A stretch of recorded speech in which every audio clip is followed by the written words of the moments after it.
I'm going to start recording. Okay, so let me share the screen. Don't worry, nobody's faces will be present when we actually put this out as a recorded program. And there we go. And then I got to push present. There we go. Okay, can everybody see that? Yep. Fantastic. Thank you for the thumbs up. That's awesome because the thumbs up is going to be like a theme going through here. Okay, I had a lot of fun. Let me just see here. Okay, there we go. I had a lot of fun creating this slide deck. I spent a lot of time behind a computer screen, and so yeah, it was kind of fun to be able to do. So let's move that aside. Okay. So I just want to start by introducing myself. I'm Angela from Sovereign by Design, and I'm here today with Bernard Yankson from the Life Foundation. And together, Sovereign by Design and the Life Foundation are bringing you Unraveling the Mystery of Unincorporations operating as private member associations. I see that actually comes up pretty easy to admit people. So just a little bit about myself. I started Sovereign by Design about 5 or 6 years ago. And what drew me into this originally was a deep dive that I was already on. I have twin 18-year-old girls now. When they were 3, I started a really deep dive into one of my daughters has extensive allergies, and she had welts all over her body as a 3-year-old, just like bigger than life, these welts. And so by the time we got to the bottom of it, we recognized she had all these allergies and gluten intolerant and all these things. And so I kept digging and digging to see what was the root cause of this, because I didn't really believe that, you know, Creator put us here with allergies. And I started bumping into the glyphosate in our food systems, and from there it was just a continuous deep dive and an awakening process for me. And when I found some individuals that were doing some work in the private, and as I started to learn that there was different jurisdictions and that we could actually you know, step into those different jurisdictions, I really got passionate about. Of course, I was, you know, one level of corruption after the other as I was doing these deep dives. And I really saw this as a way for us to, you know, solve our issues that we have as a country for Canada at the time. And, you know, that was going back, my gosh, you know, 15 years ago that dive started. But really, I didn't start Sovereign by Design, again, 5 or 6 years ago. And my goal, I've always had this nature about me where I reach and I'll investigate out the people that are having great success in an area, proven success, and the best, you know, people with the best information that I could find. And so I started doing that with Sovereign by Design, and I started, you know, finding and discussing with different teachers and then co-creating programs with them. And then that kind of became my learning journey and my journey into being able to offer these programs. And today I'm here with Bernard from the Life Foundation. And I'm so honored to be co-creating this program with him, because Bernard is, he's a brainiac, beyond brainiac. And he's been at this for a very long time. He's been at this, you know, since about 2007. I think his own circumstances led him into figuring out contracting in the private. And I'm going to let him introduce himself. But I bumped into Bernard about a year ago, and we started creating a trust and PMA / banking program. And then this smaller foundational program kind of came out of that. And so we're here today to present this to you, and I'm going to let Bernard do a little bit more of an introduction to himself. Thank you. And then, yeah, we'll get started. Thank you. So my intro is a lot shorter than Angela's, hopefully. So about 15 years ago, I ran into some injustice. So back then I thought I wanted to do something about it. I wished to do something about it. So whatever has happened to many of us, many people now, is essentially what had happened to me about 15 years earlier. So I have a 15-year head start. I finally quit my job, and my job at the time was I was a school teacher. So I was already invested in creating programs, and my primary line of teaching was I taught anatomy, I taught illustration, so how to draw the body. So I had some background in teaching and putting together programs. But I quit that. I worked there for about 3 years, and I quit that. And I quit it because some injustice had happened, and I wanted to do something about it. I didn't really wish to quit, but I knew that I really didn't want to do that kind of work for a long time. So I decided to quit and pursue trying to defend myself with this injustice. So I decided to learn court procedures and all this stuff. It was very, very trying and very, very hard. And I lost most of the court cases that I had begun in the beginning. And then came about 2014. So I quit about 2010, and I just started doing this since 2010. And so I never went back to work. I just figured it out on my own. And so about 2014, I discovered the unincorporation, and I call them unincorporations. And when I met Angela, she was speaking of them as PMAs, private member associations. And so for me, that was very, very strange and very, very odd. But anyways, in 2014, I discovered that the tax office had a way for us to get these types of unincorporated associations. And so from that, I decided to put together a program, and that program was built primarily on the structure of the way this business would work. And I discovered that it was best to build it with two different businesses. So I built a structure with two businesses. And then I had been teaching that for about maybe 5-6 years. So there had been a variety of people who had gone through the program. And then last year I ran into Angela, and I ran into Angela because I decided that, I was going into my 20th year almost, and I didn't want to do this anymore. So decided that I wanted to find somebody who was willing to work with me, or I could just sort of pass some of this information along to. And this is the reason why I'm here. And Angela was super helpful, and this is how we've come to present the unraveling the mysteries of unincorporations operating as PMAs to you. Angela? Great. Yeah, thank you, Bernard. Okay, so let me just screen, I got some screens going here. So, okay, that works. So I had emailed out in the outline, and basically this is what we're going to cover through the entire course.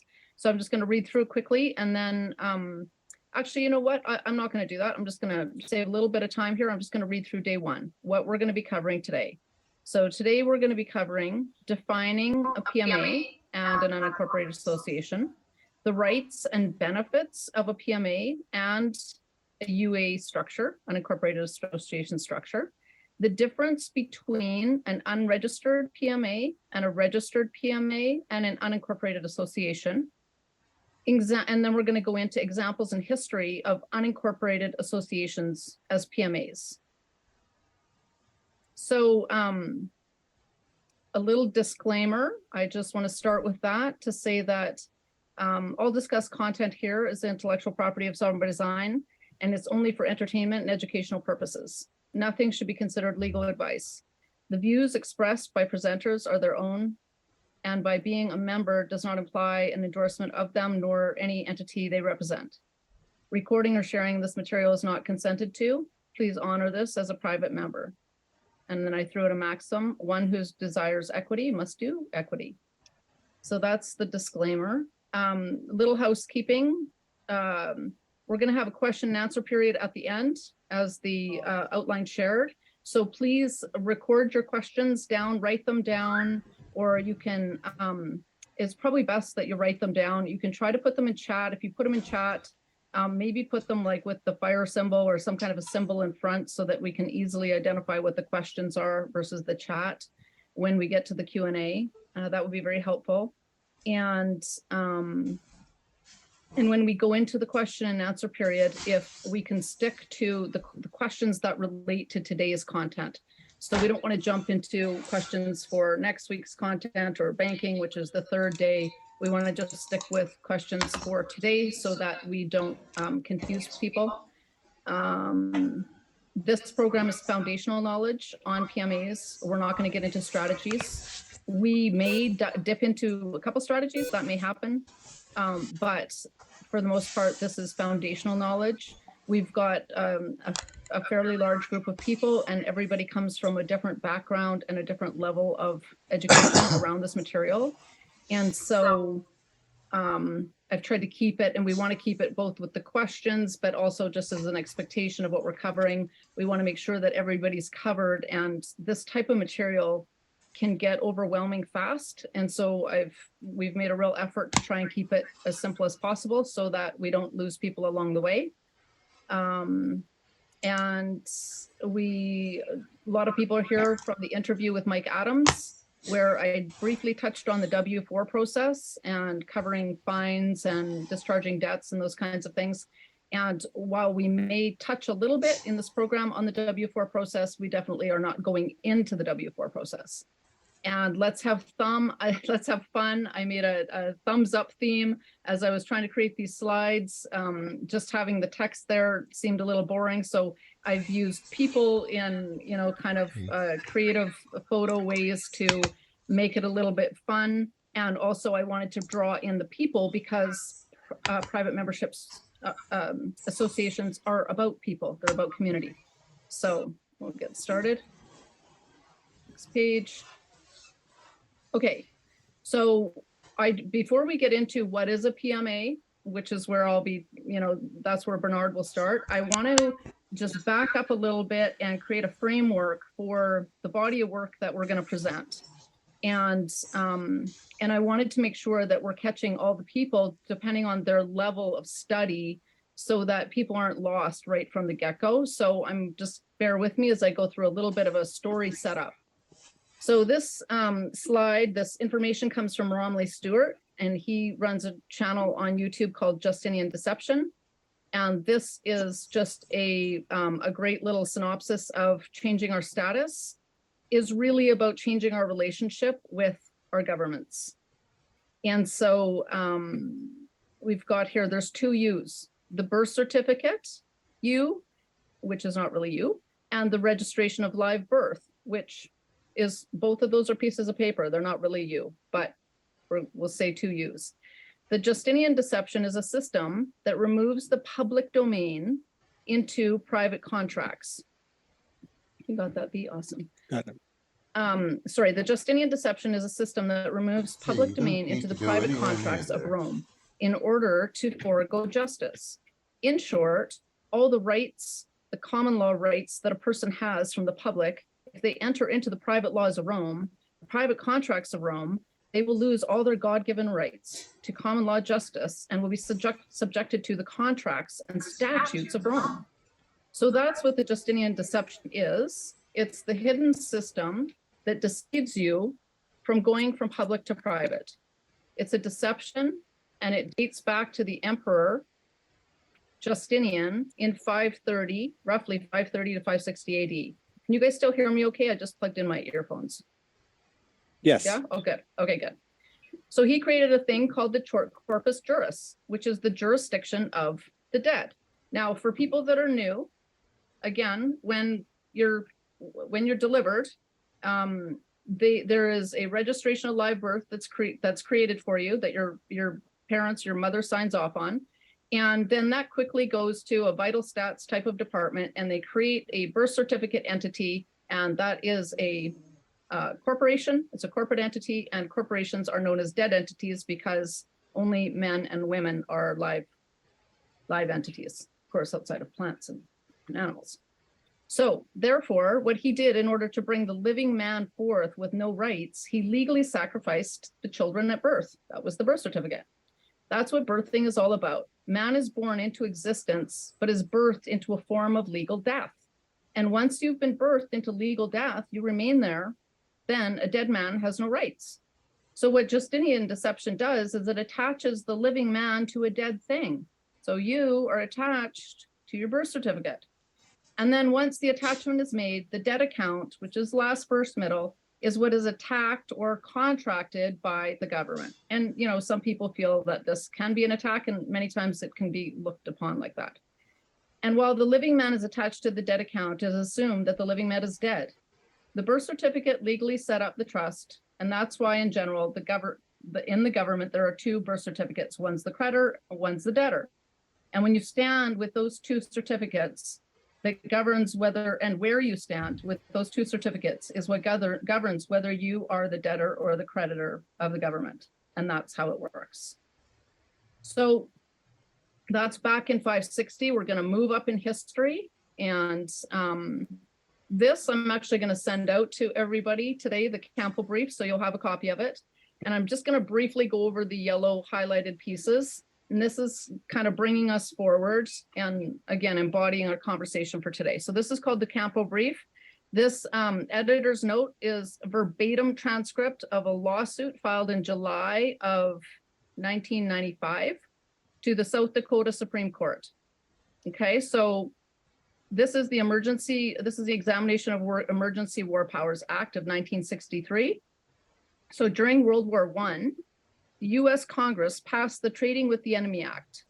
This act was later amended into the Banking Relief Act, March 9th, 1933.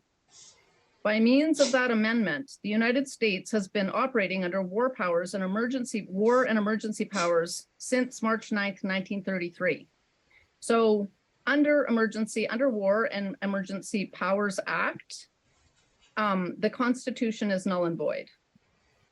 So under the 1933 Banking Relief Act, the federal government declared the bank holiday of March 6, 1933, and relieved the banks from their contractual obligation to the American people of redeeming their Federal Reserve notes in gold.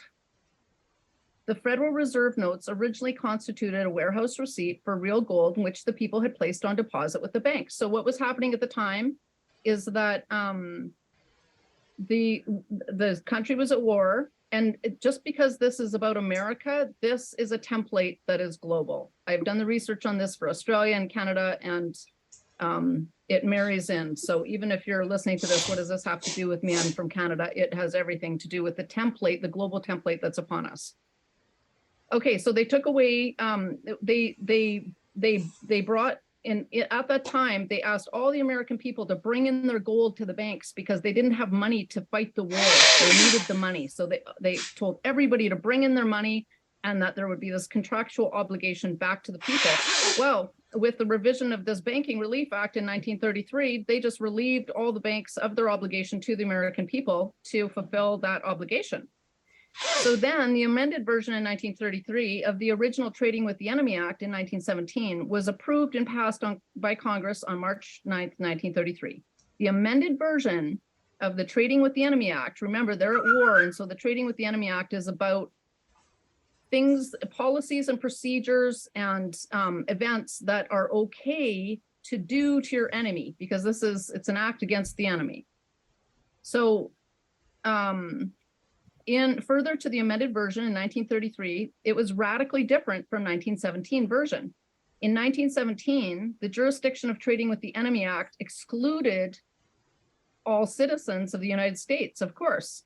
However, in 1933, the version included the citizens of the United States under its jurisdiction by adding the following language. So they included the citizens of America as enemies against the government. And the language was by any person within the United States of any place subject to the jurisdiction thereof. Under the amended version of 1933, the 1917 Act, by operational law, the American people became the same status as the foreign enemy. As such, all Americans were therefore subject to regulations, rules, licenses, orders and proclamations issued by the President of the United States or the Secretary of the Treasury since March 9th, 1933. After that date, the American people were declared to be enemies, and all legal and commercial intercourse became illegal. And the only way one could do business or any type of legal intercourse was to obtain permission from our government by means of a form of license. A license is a permit to do that, which would otherwise be illegal. So this is where it came in. And so remember, prior to this time in 1933, we didn't have licenses. We could trade as people with people. We could do business without the licensing, okay? So now we're gonna bring this forward and we're gonna see, okay, so we have the private man and now we have the personality. So what was created at the time is all these licenses. So they brought in the passports and the driver's license and the Medicares and the bank cards and the Social Security. So now everything's about a license. And they created a personality. Well, what does Black's Law Dictionary say about being a person? In general usage, a human being, though by statute, the term may include a labor organization, a partnership, an association, a corporation, a legal representative, and a trustee. So the man over here on this side is definitely not a person, but the guy on the right, he's a person. He's got all these legal entities. So then I want to bring us forward even further in history. And now we got the United Nations Strategy for Legal Identity for All. And this at the bottom of the page, you can see was created in June of 2019. This was published. And this is point number 6 in here. Equally importantly, good governance as promoted by the United Nations and the World Bank invariably includes ensuring that proper and universal registration of the occurrence of all vital events, births, deaths, marriages, divorces, there's that birth again, birth certificate, and issuance of certificates that serve as legal tender and introduce the lifetime legal identity of the individual. So not the man, not the woman, but the legal identity of the individual and the production of comprehensive, regular, and reliable vital statistics based on universal civil registration of vital events. Well, what does Black's Law say about tender? Because those certificates, they're telling us are legal tender. So tender is an offer of money. Huh, interesting. So now we're going to go over a little bit of terminology. So on the private side, as we go through this program, we're going to see that private, we see man, we see woman, we see offspring, gathering, associating. These are all private terms. Religious, spiritual beliefs is private. Unincorporations are private. Trusts and beneficiaries are private. Then on public side, we have, there's that person entity again, all caps names, Mr., Mrs., driver's license, passports, SIN number, social insurance number, and the TFN, I believe, is the tax number, federal tax number for Australia. Bank accounts, licensed professionals, and incorporations. Can't see the bottom of the screen there. Yeah. Okay, so let's bring that forward. Again, we're going to take this now into more of what are the business terms here in the public and the private. So again, we can have man and women. We have more unincorporated associations. The term other, this becomes very important in this work, the term other. Private member association or PMAs, private informal trusts, and contracts. These are all language of the private. And then language of the public with regards to business, incorporations, sole corporations, persons, again, governments, contracts, and there's many more. I'm just choosing a smattering here so we can get comfortable with the language. So now let's pull this into the difference between a man, an unincorporation, a person doing business with a PMA without documents and an Inc. Basically, what I want to do in this image is I want to wrap up for you and set the foundation or the framework of the rest of the program. And so you can go and you can get a private membership association. You could write it on a napkin. You could, as a man, you can do business. So this is a business outlook. As a man, you know, you could run a wood chopping business from home, and you could create an association around that. You know, you could have an association of people in your neighborhood that you provide to, and you just take cash, and you can do it that way, right? You can do that. You have the right to do that. You're not going to have a bank account that is in a business name because you're a man and you're not a business. So you're not going to have a bank account in the business. So you're probably going to have a bank account in your person entity. And so that's a bit problematic if you don't take care of the person. And then we get into unincorporated unincorporated associations.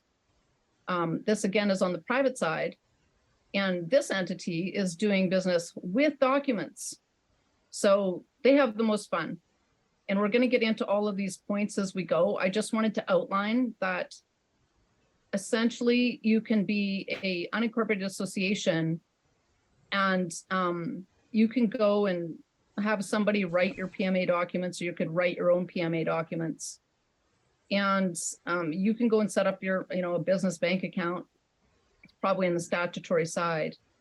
And what's not taken care of, if you don't have proper banking and you don't have proper documents, is that your banking is going to be in a person. And where we've seen problems is people go and do these PMAs and they haven't looked after the person.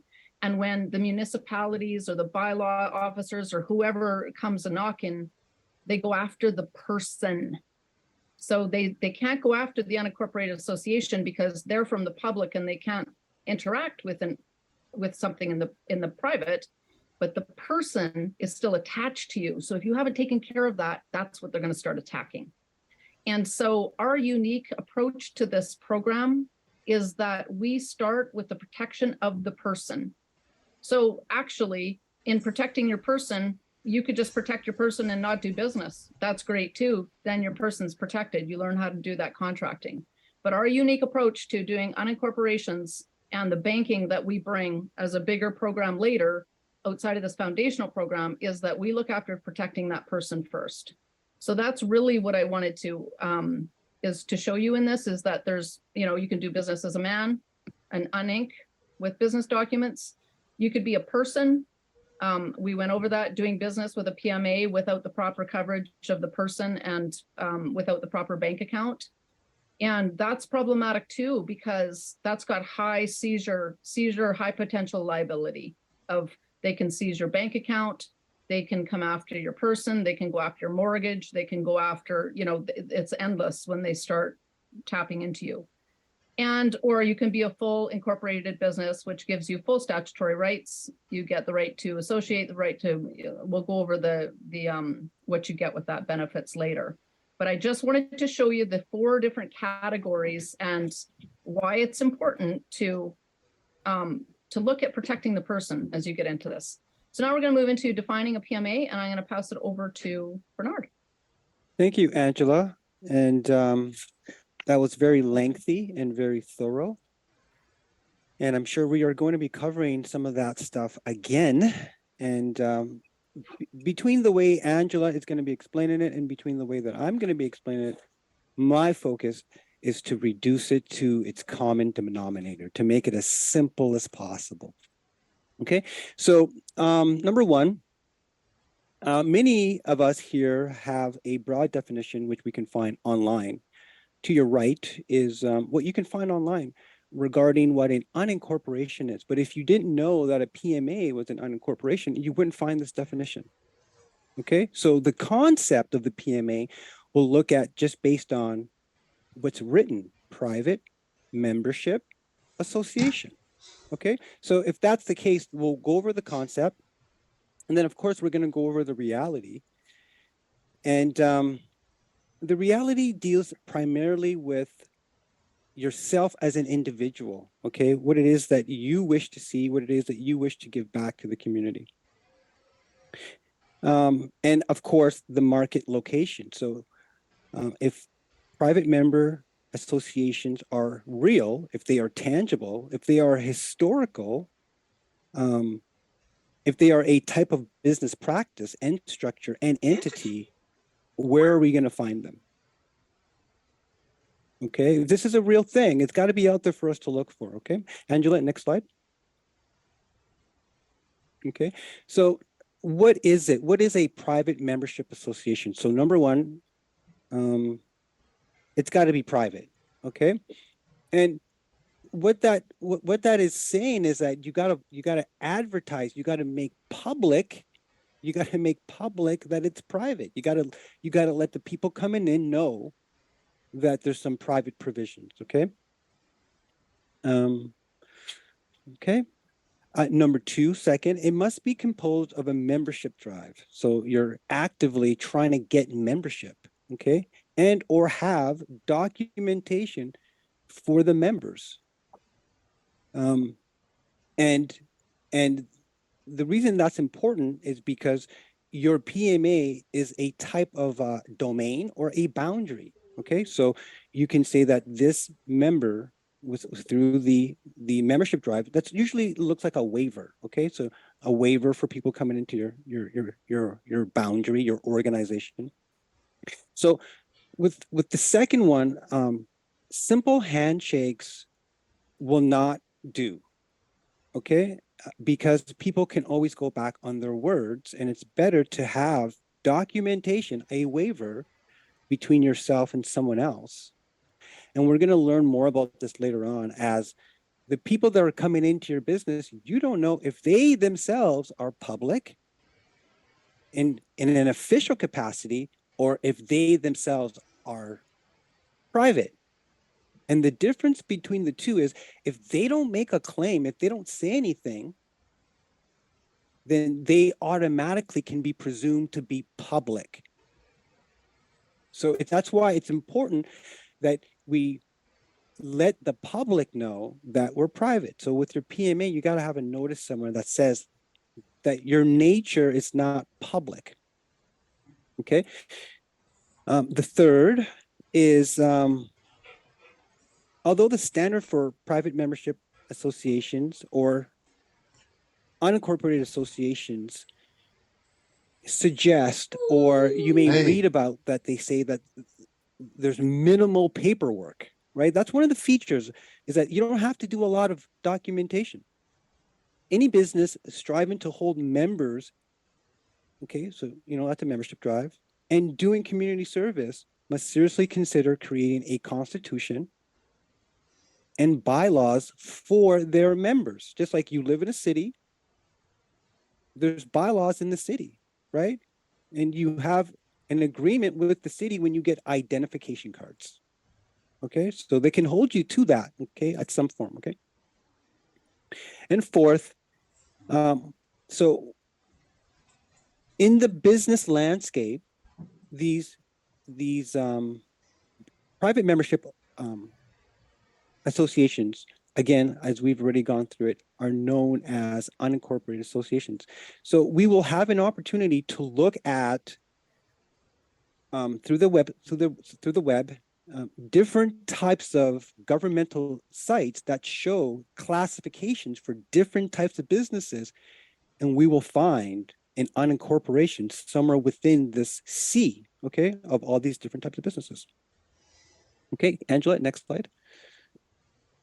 Okay, so of course, conception being a word that describes an idea, and so an unincorporation is not an old idea, or we could say that PMAs are not an old idea. It's just that we today have found the term PMA, or we found unincorporations to be the term that we're using to be private membership associations. So if we wanted to do our own self-study, our own research, that's the term you want to look into. Unincorporated associations, okay? And you will find lots around that.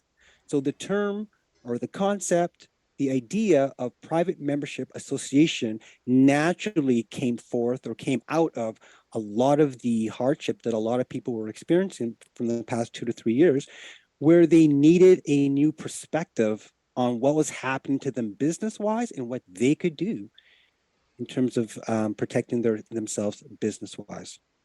Angela, The next slide. So what is and what are the reality of private membership associations? Okay. So when we're talking about any of us who are wishing to acquire one, wishing to build one, to assemble one, to establish one, that really means you and your interest in your life and what you want to give back out to the community. Okay, perhaps you are looking to transition from an employee to a business owner, which would be an employer. Okay, so choosing the right model for your organization will depend on several key factors. Currently, this is probably the first time you've heard of an unincorporated association. And so are you thinking or do you believe or are you entertaining the idea of maybe getting rid of one for another? Or perhaps maybe it's a combination of the two that you're gonna need. Okay. So some of the factors that's going to depend on will be how much you feel about risk. Okay. So perhaps you are currently in a situation of risk. Okay, so that means that you may be more apt to dealing with learning more about your options immediately. If people are too comfortable, typically they don't do anything. Okay, so that's the risk factor. Okay, so if your back is up against the wall, business wise, protecting your asset wise, how do you feel about challenging or standing up to that risk? Okay. Number two, concerns you have about protecting your personal assets. So your personal assets are also your name. So that's really important, and your reputation, and that's also important, and your legacy. Of course, your legacy is what you create and what you give back out to the world, right? So those are all of your assets, and in commerce, they would be considered as personal property. Okay, those are all your personal property. You may even have land. And then lastly, the amount of paperwork you are willing to do. Okay, so this is the reality of running your own business. Okay, and primarily this type of a new option, which we are calling private membership association. So for example, if you're not in the position, if you do not have a printer, if you don't have a good laptop or a desktop to sit at where you can write letters by hand and also write letters with the computer, then maybe the amount of paperwork to run an organization may be too much for you. So these are things to think about, okay? And so that you can tell yourself where you're at in order to move forward, as so many people have done before you. Angela? Yeah, Bernard, just before you go on, can you also just cover, when we were discussing this point earlier, you were sharing that, you kind of want to burst the bubble of the illusion that you're going to step into a PMA and not do any paperwork. And so you have a computer. Sure. So maybe you could speak to that. Sure. So because a PMA acts like any other business, right? And what does that really mean? It means that if you're going to have members, it's, by definition, private membership association, it means that you're managing people, right? And that could take up a lot of time. And if you're managing people, you're probably offering services or products. So you're full swing in business, okay? And so, we are all going to learn that documentation is protection, right? Especially a contract between yourself and a member. So there was a situation that came up where there's a PMA or an unincorporation that was running, and they have a membership drive and they have waivers, and somebody had signed the waiver. And so when they signed the waiver, they relinquished their client status. They're not clients anymore, right? Clients come from the public. So now they come in as members. Okay, so they had come in as a member, and then they decided that they wanted to complain about the services, but they were already in an agreement privately. So they took their complaint to the city, and the city called this particular PMA.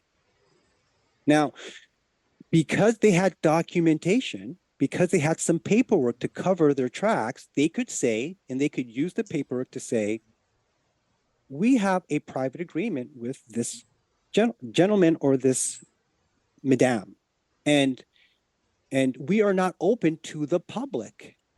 We are a private membership organization. And if this individual is making these claims, could you please tell us who it is, because they have breached our waiver in our constitution and they need to be removed. So this actually happened, and the city was stopped. They did not know how to reply and how to come back. And we kept it very business into the paperwork. So that's an example of how paperwork documentation can help save people. But just to add one more example, the Constitution and the bylaws are your basic paperwork you're going to have for a PMA, in my opinion. Okay. All right. So, and the reason why is because the banks are offering PMAs that you can come in with, and you just need minimal amounts of documentation. In fact, you do not even need a type of a registered number, because registered numbers are typically public, they're registered, right? And you can come in with no registration, but just with the paperwork. Okay. So the banks are offering this with constitutions and bylaws. So if you wanted to take your PMA business to the next level of doing some type of business, meaning holding funds, going in the bank, this is another reason why you would need this type of paperwork to level up in the commercial game. Okay. Did that help, Angela? Yep, that was perfect. Thank you. Okay. Okay. So, and the next slide, I believe. We're on a market location. Okay, great. So market location. So where do we find PMAs? And so amongst us, we know and we're learning that it's actually unincorporated associations, but even that, you're not going to find it at the registry. They're not commonly spoken of until now. And how we came to look at PMAs, unincorporations, as a business option, how we all came here is very critical to how we also organize and structure the PMA, because we've come to see that this is a business option that can help alleviate a lot of the pressures that we felt for the past 2 to 3 years. Okay. Are they advertised by the corporate registry? Can you go to the corporate registry and get yourself an unincorporation or a PMA? And the answer is no, you cannot. Okay. And typically, because the corporate registry are there to do corporate things, public things. They're not there to do anything private. So they're not going to have this option. But do these options still exist? Can we still find them? Are they being publicized by the government? So I have to say that number one, they are published by the government, not necessarily publicized by the government, meaning it's not something that they actually, when I say they, I'm talking about, these different types of government contractors. They have them because they need to have them, but they're not actively letting the public know that they're there. And so, and the difference is public versus private is, you have a variety of large corporations that are doing public services that individuals can't do for themselves. Okay. So because this is all happening, most people that are that want to be private, they have to do a lot of their own work, a lot of their own research in order to figure out what's going on publicly. Okay, so this is no exception to learning about what an unincorporation is. But the answer is, in Canada, in Australia, in the United States, you can go through the government, and the government actually has a venue, a doorway, a back door in some cases for you to get a tax exempt entity, which qualifies as your unincorporated association. So with the United States, it's the SS4 form. In Canada, I mean, you could do the SS4 online as well. In Canada, it would be the RC59 form, but you can also do that online. And also in Australia, don't quote me on the actual name of the location, but we've actually done one in Australia as well. Okay. Are there industry standards or some type of a chart where we can locate unincorporations? Can we see these unincorporations in the market? And the answer is yes. And so that chart in Europe is it's called the NACE, N-A-C-E codes, the NACE codes. In North America, there's the North American Institution Classification System, the NAICS codes. There's also the National Occupation Codes. There's also the Standard Occupation Codes. And there's also the Standard Institution Classification. So these are all classifications for different types of business activities. So we've all been running businesses, and for some reason we've just discovered an unincorporation. And if it is true, where does it fit? Where does it sit within the industry standard classification system? And of course, and if we do find it there, what's the purpose for this industry standard classification code or system? What's the purpose for it? And the purpose for it is banking. Because running a business is about banking. In fact, a lot of things are about banking. Even some of the things that Angela had initially mentioned, you could also look at it as banking. For example, the birth certificate and the statement of live birth, all of those could be looked at as banking certificates. They could be looked at as that. So, but the codes are utilized when you go into the bank and you want to get yourself an unincorporation or a PMA, but now you know it by the proper term, an unincorporated association. Which classification, which industry does it sit in? And you will find that there's a number, and that number the banks are also going to use in order to create your new profile, your tax exempt profile. Okay. Okay. Angela, I believe next page. And we're on to the benefits. And I just wanted to finish that up, Bernard. So exactly what you just said, you're getting the classification that the banks require to be classified as an unincorporated tax exempt status. Yes. Can you just go back to that last screen for a second?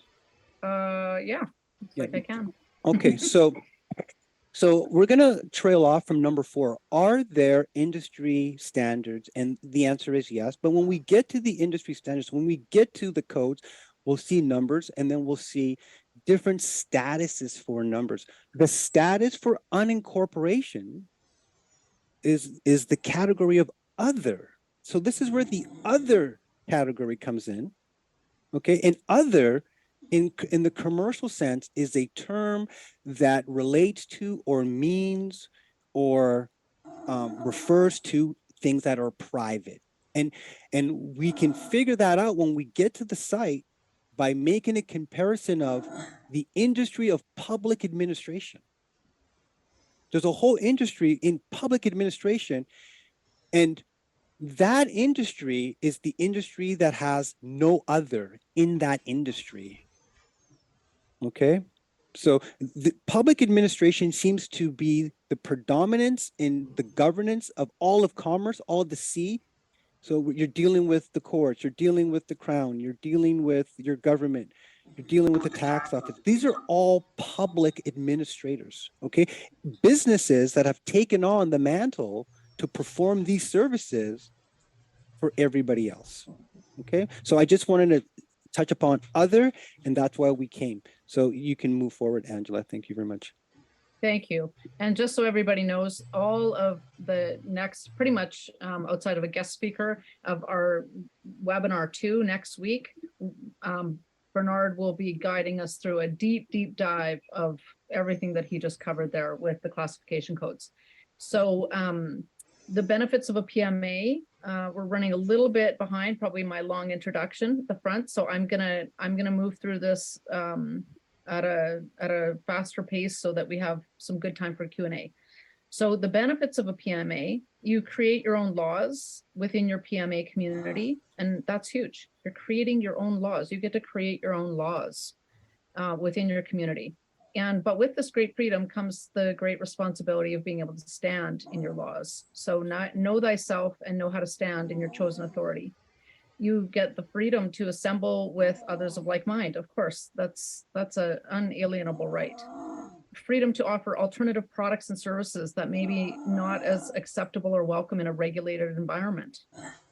You can operate where you are not subject to rules, regulations, statutes of government entities, providing you do no harm to others, animals, or the planet in general. So yeah, I'll just leave that at that. We'll come back to that. Greater operational privacy of your business activities. And of course, greater financial privacy of your business affairs. You know, if you have tax exemption in there, you have a lot more privacy of your business affairs.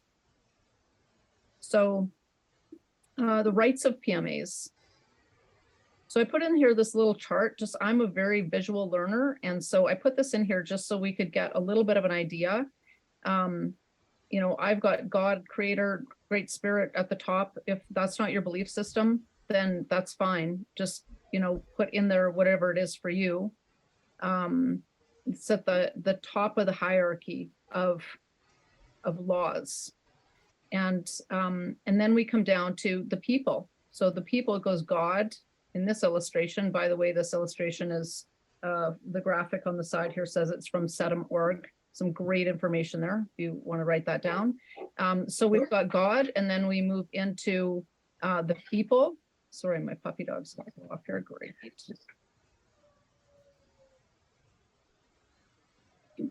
And then we move into the Constitution and the federal governments and all the rest. And basically, I just wanted to give you an illustration of where our highest authority comes from.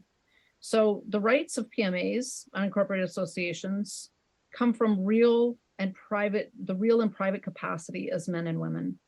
We have inalienable rights from the Bible. The Bible states that we have dominion. And remember, the public side, the courts have a Bible in every courtroom. So whether you believe in the Bible or you don't, they have it as a reference point. So so we have inalienable rights, and part of that is dominion. Man was given dominion over the earth and everything on the land, beneath it, above it. Corporations were not. Available outside of the license. Okay, so dominion is available outside of the license. So we're able to stand in dominion. We have a right to own property, and we have the right to trade. And we can see that because that existed before the licensing even came in the 30s. And again, we have the right to assemble and the right to free speech. And that is supported, if you need support of that, even as a citizen, in the ICCPR, the International Covenant of Civil and Political Rights. It states in there that even citizens, not necessarily even a man or a woman, but citizens have the right to assemble and the right to free speech. Okay, so we're gonna move along.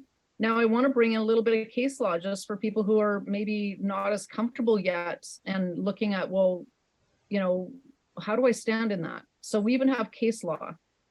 Jurisdiction where it counts. Express trusts fall under the realm of equity and common law of contracts. It should be noted that express trust is created under common law. It is not a creature of the common law as distinguished from equity, but rather it's created under the common law of contracts and not dependent upon statutes. Equity supplements the common law. So in Elliott versus Freeman, we have that the court made it clear that express trust is not subject to legislative control. It went on to acknowledge that the right-wise stance, the United States Supreme Court, that the trust relationship comes under the realm of equity based on the common law of right to contract, and it is not subject to legislative restrictions, as are corporations and other organizations created by legislative authority. They are created under the common law of contracts and they do not depend upon any statute. So here I made a little chart, and we're just going to move through this fairly quickly. I can send this chart out. We've got the PMA, the unincorporated association with no documentation. We've got the PMA with documentation, and then we've got the PMA as an incorporated association. Because of course, private membership associations are not just for the private. There's a lot. I mean, if you go to Costco, I think everybody knows what a Costco is. That's a private membership association. You have to sign up for a membership. That's an incorporated version of a PMA. And so the distinctions, this first block is unregistered, and then we have then what we're talking about, the PMA and the business classifications that Bernard's talking about, we actually register on the private side. Everything has a public side and a private side. So we're actually accessing the private side in Canada of the CRA, the private side of the IRS, the private side of the ATO. Can I just speak to that for a second? Yeah, you sure can. So to simplify, that private side is the tax exempt number, and that's it. Go ahead, Angela. Okay, thank you. So then subject to seizure. So we can see that a PMA in the private is without documentation is absolutely subject to seizure. Subject to seizure of your bank account, subject to seizure of your business, subject to seizure of your house. If you're not documented and you don't have the proper documentation for protection, you're up for seizure. Of course, the incorporated association or the incorporated business is up for seizure because those bank accounts, unless you have unincorporated private international accounts, they are the bank's accounts. So it's their accounts, it's their property, so they can be seized. Convenient access to your funds.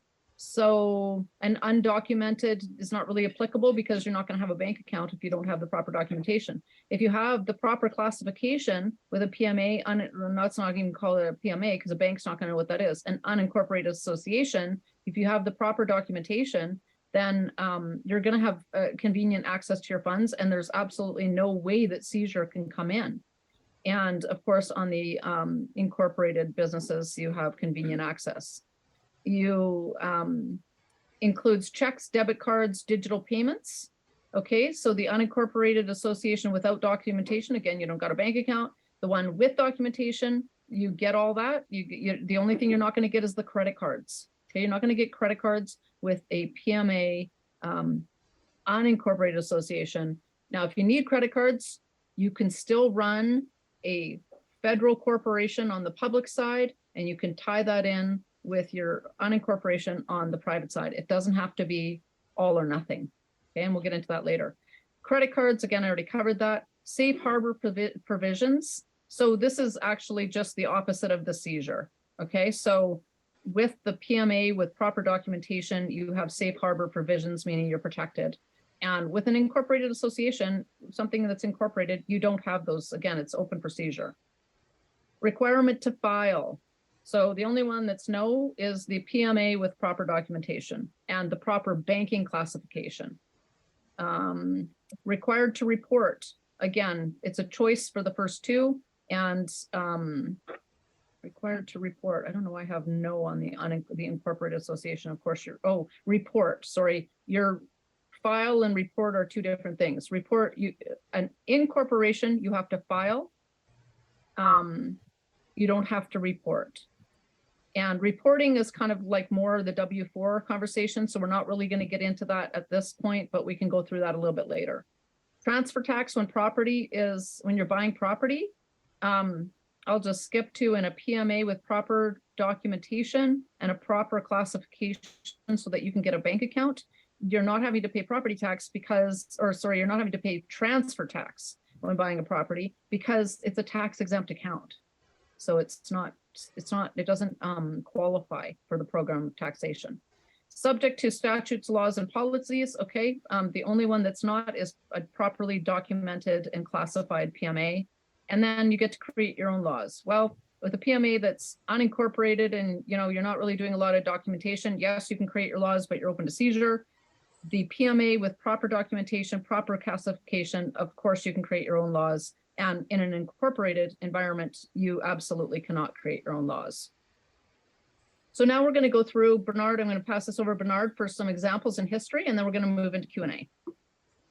Thank you, Angela. So the main focus that I want to cover is, again, the word and the etymon of the word. So the root of the word is the etymon. But societies, clubs, and especially the word clubs, right? This is where we find our distinction. And so we're going to go to a link. I'm going to share a link, and then I'm going to read from that link because I believe the link is a very great source. And then we'll move from there and get into Suits in Chancery, which is a book on the practice of law, legal procedure, but particularly dealing with equity, dealing with fairness, dealing with, we have to do our job and they got to do their job. So in an agreement, two parties have to do the job in order to get equity. Okay, so I just wanted to just lay that out where equity is concerned, just dumbing that down. Let's go to the link. Share. Angela, can you give me sharing powers? Continue. Yes, I want to share. Okay, great.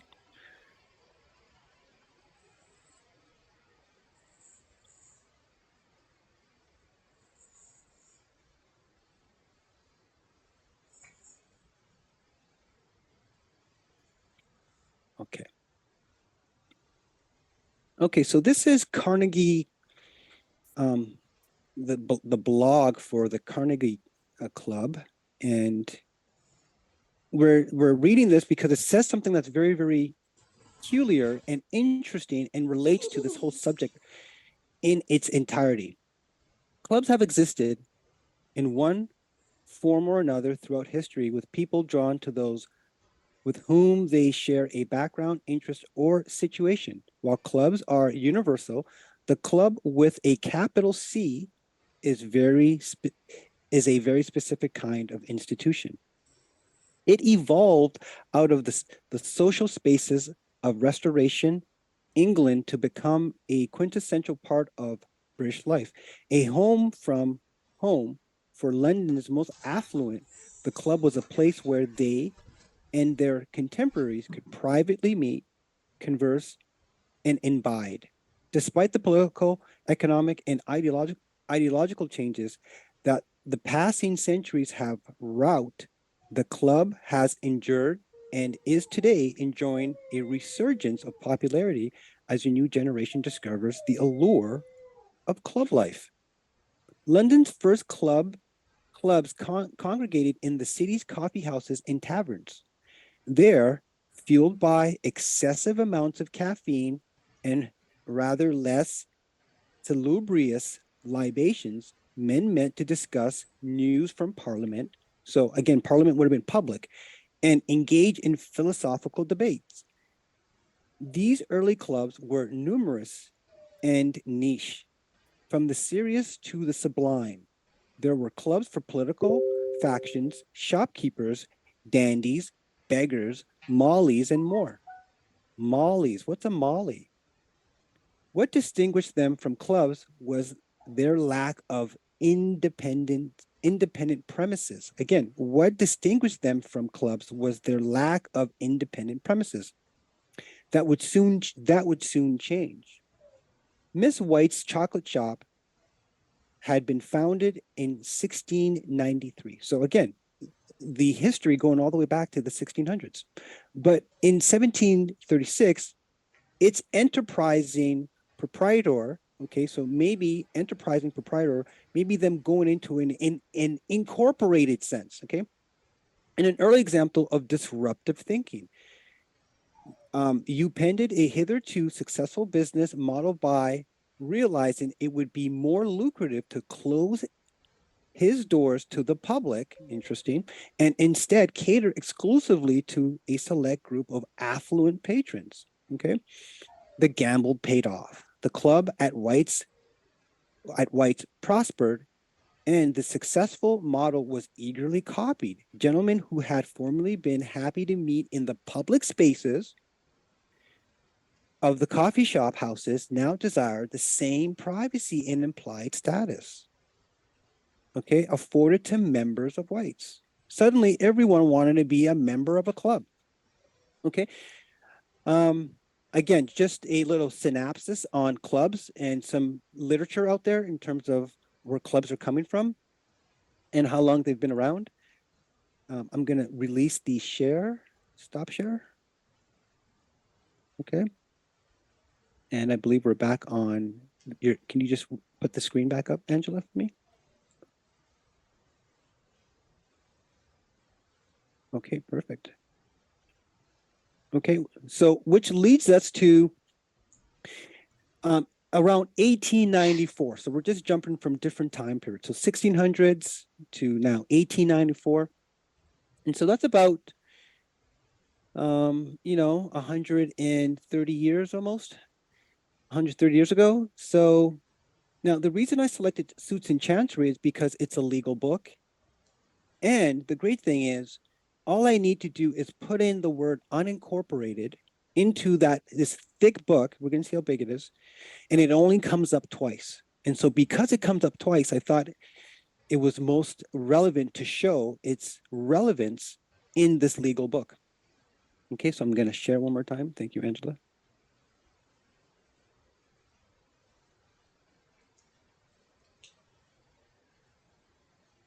Okay, so this is Suits and Chancery. Just give me a sec. So, and this book you will find at the Library of Congress, not only Cornell Law School. We can't see your screen yet. Oh, really? No. Okay, let me stop sharing and share again. Can you see my screen now? Nope. Okay. I can see the screen. You can see my screen. Yeah, it's the examples in law and history. It's showing up. Okay. No. That's so here, B. I'm just going to stop sharing. Okay. There we go. Okay. Okay, let's try that one more time. Okay, Let's try that one more time. Okay, let's try Oh that no, one more now time. there's all of us. Okay. There we go. Okay, so this is Suits and Chancery. And so suits relating to, going to court, suing somebody. Okay. Suits and Chancery. And the gentleman who wrote the book, Henry Gibson, I believe he actually, don't quote me on this, but I believe he actually worked at the Library of Congress. Okay. And of course, like I mentioned before, it's the jurisprudence of equity. Okay. Remember, equity means that in a relationship, there's two parts. And if one fails that relationship, then he's got to suffer the consequences of failing that relationship. Okay. So it's a way of us looking at ourselves with our relationships. And we got to ask ourselves how we failed at some level, making some distinctions in this relationship. Okay. So Henry Gibson, okay, Chancellor of the Second Chancery Division. Okay. So he has some status. He was up there. Now, what I want to do is I just want to do a little bit of an intro and not very long, the preface of the first edition, because I think it's great. And then we will look up the word unincorporate. Okay. So while there is general family resemblance between the systems of jurisprudence prevalent in the various states of the Union, talking about maybe the 12 or the 13, Canada included, the difference and peculiarities in their system of pleading in practice are nevertheless so great that no work dealing with the procedure in courts is of much practical value to the practitioner unless it is adapted to the jurisprudence and practice of the particular states in which he lives. And so that would apply to all of us. So you got to look at the laws in the location that you're in, okay, and what they offer in terms of benefits, rights, and powers, okay, available to us, okay? So we've discovered that within the tax code, we've discovered this power, right? So it's a right if we take it on, and if we exercise it, then we are exercising powers, okay? So we're not just left with the benefits, okay? Books of general practice with footnotes of the diverse rulings in various states are often more confusing than enlightening. What the practitioner needs is a book of court procedures that omits everything that is not law in his own state. So again, what is the core of all law? The core of all law can be reduced to the maxims of equity. Okay, hence this is the jurisprudence of equity. Let's continue. And contains everything that he is likely to need in the progress of a suit. Such a book I have endeavored to make this so far as the chancery practice is concerned. Okay, what ordinarily happens in a litigation can well be compressed into one volume, but what very seldom happens, the unusual, the possible would fill several volumes. What happens in matters of pleading and practice in 99 out of 100 suits I have labored to give. What may happen in the 100th suit, I have not striven to forecast. The ordinary law is comparatively small in compass, the ordinary law. And they should be. So the most of the law that we need to know should not be all of these crazy statutes. Okay. So I'm just going to leave it at that. Suits in Chancery, you can find a free version online. I'm sure Angela will send you guys all a free version. And from there, I like to just go straight into, in this volume, what the word unincorporation comes up with. So again, it only comes up twice. Okay, only found twice. And I'm going to go to the other place that it's found. And this is the other place that it's found. Okay, so in section 98, okay, and we'll go to the first one first. Okay, only two places. We'll start here and we'll read to here. Okay, about there. Okay, complainants. Okay, so somebody who moves forward with a claim. Okay, can be a complainant. Okay, and complainant charges in avers that said Robert is the owner of, or in some way or manner beneficially interested in some real estate in the state, or some contract or agreement relating to real estate, or the rents, profits, or issue of some real estate, or some interest in some real estate. Also, that the said Robert is the owner of. Okay, so they're talking about the defendant, Robert Rowe, is the owner of, or in some way beneficially interested in some real estate. Also, that the said Robert is the owner of, or in some way beneficially interested in the stock or profits of some company. Sorry, lost that. In some real estate.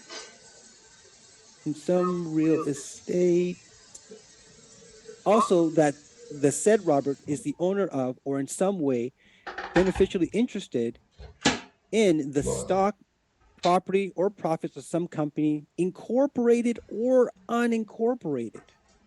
Okay, or in the stock, property, or profits of some company or partnership. So I think that's a good introduction to bring up the idea that, let's say you have a variety of directors, members that are running in a UA or PMA. There's not just one.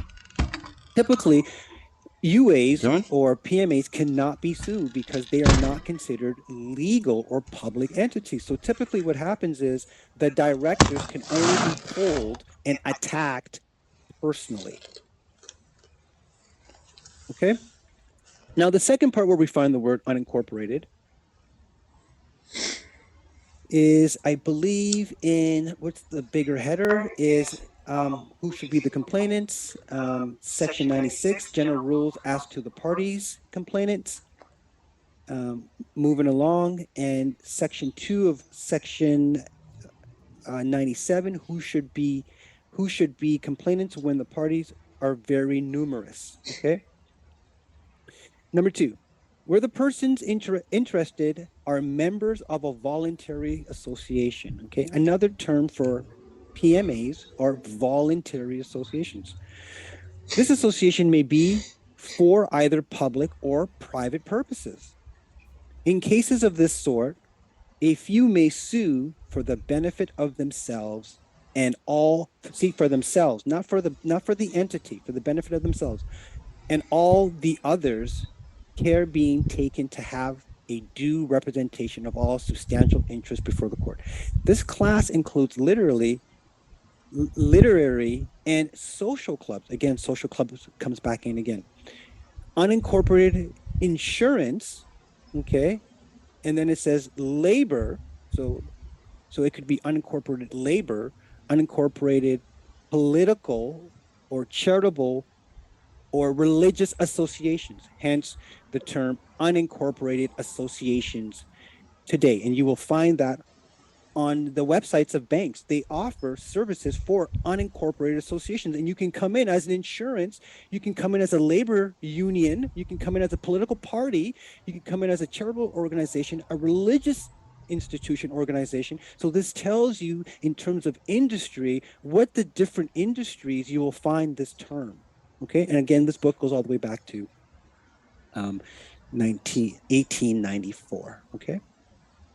Okay, Angela, could you just share that screen one more time? And then it takes us into 1920. And so now we come into the term supranational organization. So the reason 1912 is there is because it points to the League of Nations. But the League of Nations was overtaken in 1945 by the UN, the United Nations. Okay, and so the League of Nations, the United Nations, these were private member organizations.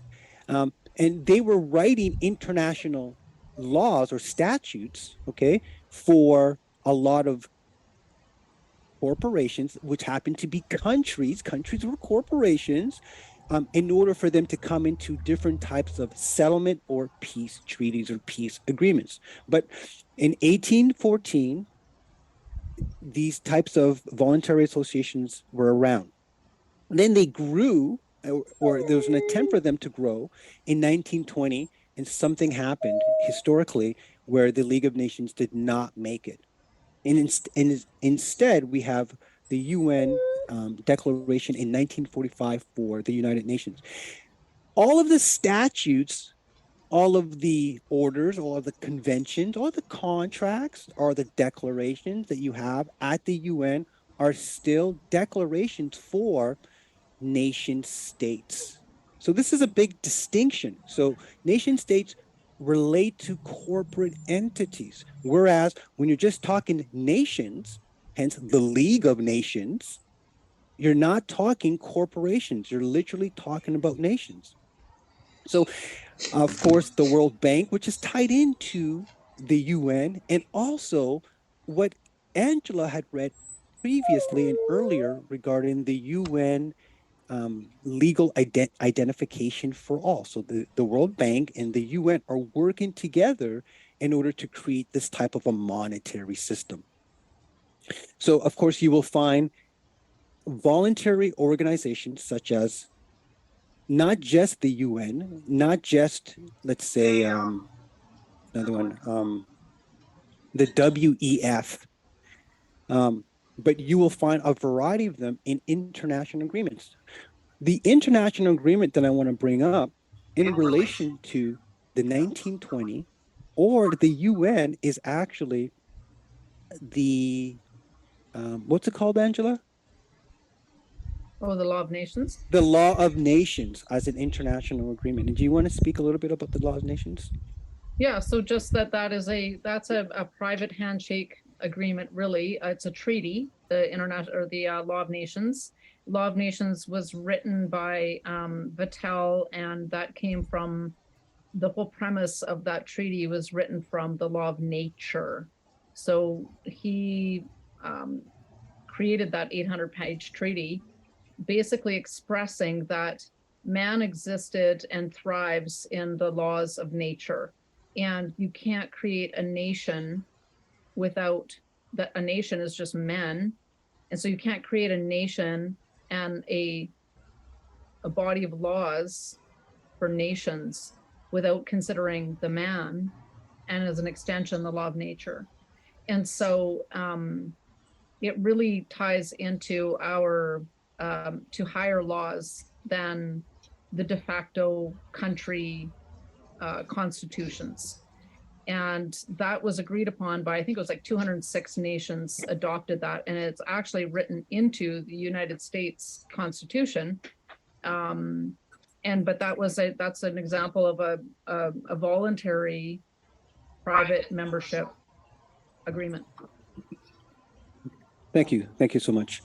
And then lastly, what I like to do is I like to look at the actual definition of the word unincorporation, because we can assume, we can presume what an association is, okay? And we'll get more clear as we go along, very clear. But I think that we would benefit from looking at the definition of an unincorporation. So 1 second.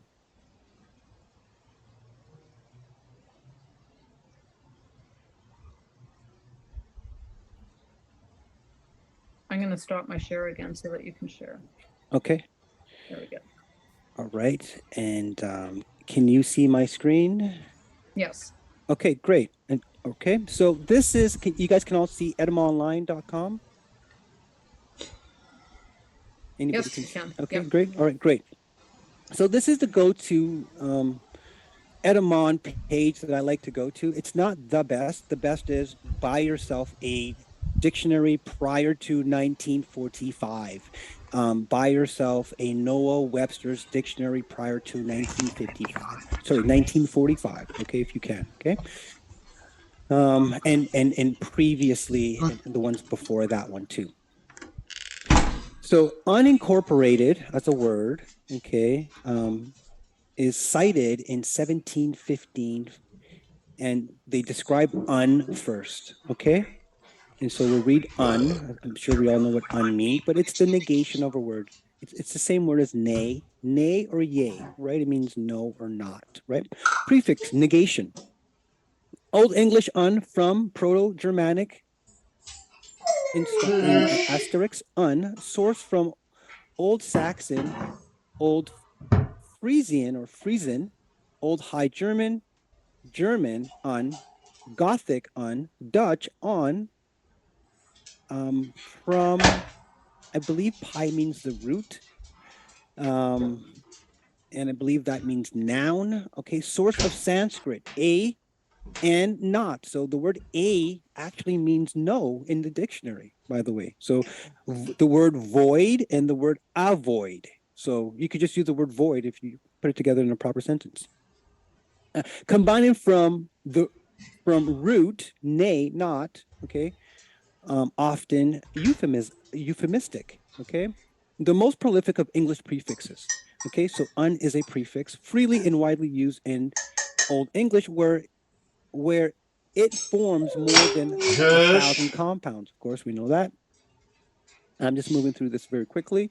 I'm going to read the last part. It also makes words from phrases such as uncalled, 16th century, 1600s, undreamed of, 1630s, uncomatable, okay, and so on. Now the word incorporate. So now it says 14th century, so that's around 1500s, okay? Because of course the first century is 1 to 100, right? And then the second is 100 to 200, right? So 14th century, incorporate, to put into the body or substance, something else, to blend, absorb, to eat, to incorporate, also solidify, harden, often in medical writing from late Latin incorporatus. Okay, past participle of incorporare, unite into one body, include from Latin in, into, in, on, upon. Okay, so unite into one body. To incorporate. So when the birth certificate gets spat out, as let's call it the banker certificate, for lack of a better term, then that means that the entity, the beneficiary who that's supposed to benefit, they have some kind of an incorporation with a bigger body. And typically, you know, if you read your birth certificate, it tells you that the owner is the state or the territory or the province or et cetera, et cetera, et cetera. But it just means that, you know, it's mutually being managed until people make a claim for it properly. And lastly, meaning to legally from a body politic with perpetual succession and power to act as one person, okay, established as a legal corporation. So of course, the real question comes up, can one unincorporate from, for lack of a better term, the government? Can you unincorporate from the government? And if that's the case, if that's the question would beg the opposite question, which would be, have we already been incorporated? And this incorporation is part of what's creating a lot of these power dynamics where we have no idea how to manage this vessel, this entity. Okay. And then that's it for a review on the history and where we can find it in law in terms of what PMAs are concerned, better known as unincorporation associations. Awesome. Thank you, Bernard. And I just wanted to share, I saw a question actually, and it'll answer that question somewhat. But I just wanted to share that, you know, part of the approach that we believe is important as in protecting the person is what we do is we go to these codes, we go to these unincorporated, the private side of these registrations, and we go to the unincorporated and we take the name frontwards and the name backwards, and we attach those to unincorporations because the public, the agents, the governments, the subcontractors cannot do business with the unincorporated. So from the start, where I feel like we're very different is that in taking care of that person, what we mean by that is that we're attaching an unincorporation. We're turning the names into unincorporations, and therefore the contract cannot take place from the get-go. So I just wanted to share that as we wrap up today and open it up. Let me add to that. Okay. Let me add to that. Because sure. It does, I do see a question, it does relate. And the question is how— Can you stop sharing your screen first and then sure. That would be great. Yeah, thank you. Thank you. There we go. Okay. I do see a question, and that question, see if I can find the question again, was how do we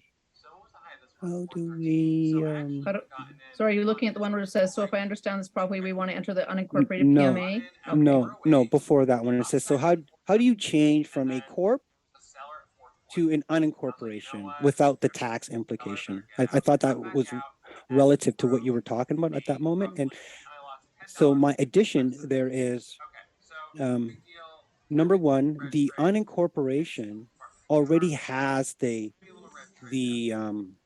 exemption tax-wise. If you go through the government forms, okay, if you go through we'll call them third-party government, the public service providers. We'll call them the public service providers. So it already has the implication. So you're not changing. First of all, you just need to get the one, and then you'll have the other one. So then you'll have two.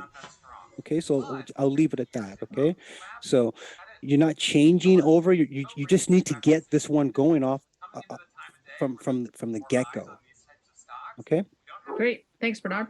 So if I could ask people, if you have questions, if you could please go to the reactions on the bottom of your Zoom screen. And if you click on reactions, it allows you to raise your hand.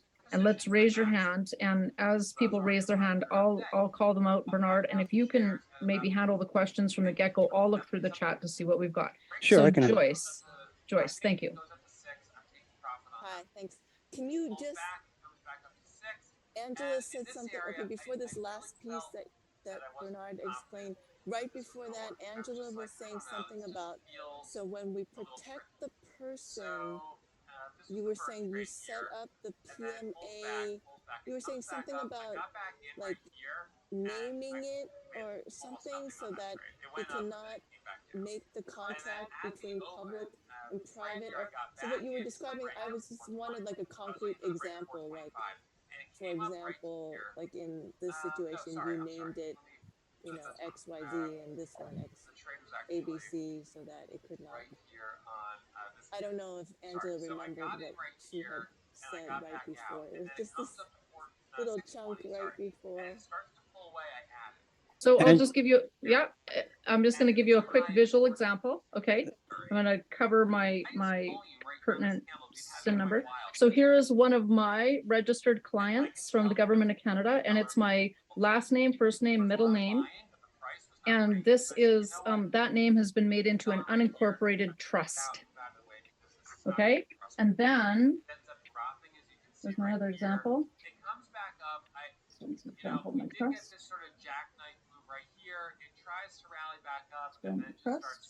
So then the other one would look exactly the same, which I don't seem to have handy. It's probably in my trust documentation. Trust. The other one, here we go, is this is a private registration of my Angela Lynn Boland. So it's going the SIN number forward. It's first, middle, last. And this one has been registered as an association. Okay, so now my name is covered. And Bernard has been doing this process for quite some time with many individuals. Some of these individuals have gone as far as to create identification for themselves. And then what it does is it gives you a new business number. Okay, it gives you a new business number. And so it just happens to match the same digits as your social insurance number. So when they make their own ID, they put that business number on there. And because it's registered, right? It's just on the unincorporated side with the government. Well, if they get pulled over by the police and the police run that number, it's like, ugh, you can't contract with it. So it's like, have a nice day, because now they're wasting their time, right? For them, it's all about business. So then from there, we've got that protected layer. And then we build the documentation that builds out from that trust and that unincorporation. I hope that answered that. I see what you mean by it's the name of the person. You know, because in my mind, I was thinking something like, I don't know, like we name it the industry, or it's not the name. And if all those bases are covered, then nobody can register those anymore, because you registered them first for yourself before. Or you know what I mean, like nobody can. Well, you can't actually, you can't on the public side in Canada. Anyways, I don't know about the US and Australia, but I know Canada for sure. And I don't think you can. You can't register your name as a business on the incorporated side in Canada. So really nobody could name their company that anyway. So you're just taking it that the naming conventions into the unincorporated side. Corporations cannot do business with unincorporations. Okay. Stops contract. Okay, thank you. And sorry, okay, so Tammy.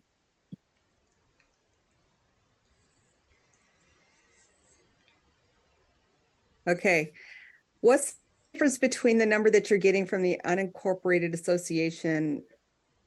Is it kind of like a EIN number? Is it kind of like, you know, when you register a new business, whether it's an S Corp or whatever it is, you know, what is the differences between that? And if the unincorporated association cannot do business with corporations, then how do you provide a bridge for that? Because say you've got a nonprofit and that nonprofit needs to, create a membership association, but still needs to do business with, you know, corporations, regular corporations. Yep. Does that Bernard, make sense? Yes. Yeah. Yeah, that's a good question. Okay. I want to bring my whiteboard. Okay. Yeah, that's great, because many Okay. people are visual. All right. Okay. Whiteboard. Yeah, Whiteboard. I think that's great. Okay.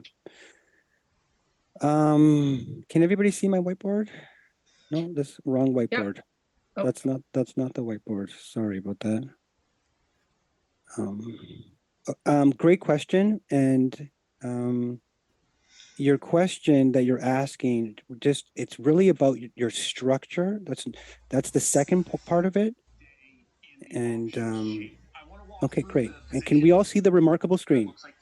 Yes, we can. Okay, great. So your question is really about structure. So it's the first thing is, at least in Canada, when we get a PMA, it does not have a what's called a GST or an HST number attached to it. Okay, so it's just a number that doesn't have the duties to collect, for starters. Okay, so I believe, so I'm thinking of Australia right now because we've done them in Australia, that there these long numbers, but the numbers are still coded for their relationship to taxation, like on the back end. Okay, so the third question, or relative to, is it an EIN? Yes, it is an EIN, and so the EIN is speaking particularly to people from the US. Okay, and this is the SS4 form, and on the SS4 form, if you know it, you know, in your head, there's going to be a section 9, and in section 9 it's going to ask you the type of business that you wish to get. Okay, and so you're going to see one of the options. It's going to say other. Again, this other comes up again.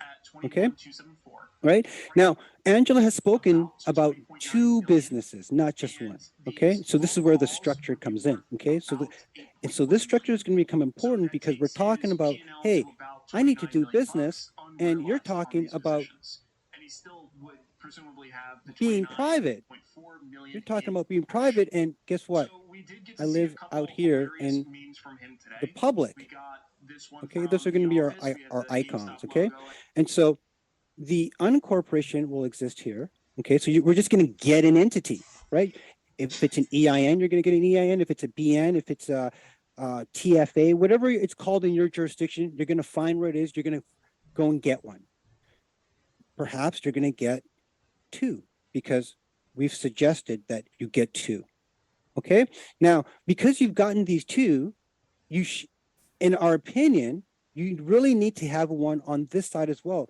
And the reason you want to have one on this side is because the nature of this side and the nature of this side are totally different. So you really do need to control it. This is the control game. Own nothing, control everything. So now you finally have an account on this side that you can control. Before, everybody was just existing on this side. They didn't even know that they had an option to defer funds over here. So this guy here can deal with all the public liabilities that needs to be dealt with. For example, getting a credit card, buying and selling.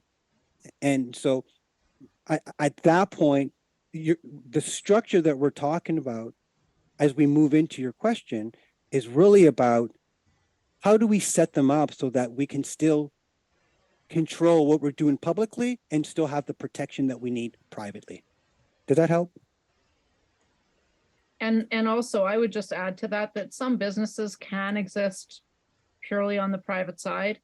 And, you know, where we've bumped into, if you're in a leased building or you're, say, a doctor or a dentist and you need to order supplies and you can't actually get those supplies without having some sort of a tax identification number, then that public entity can do all that public lifting for you.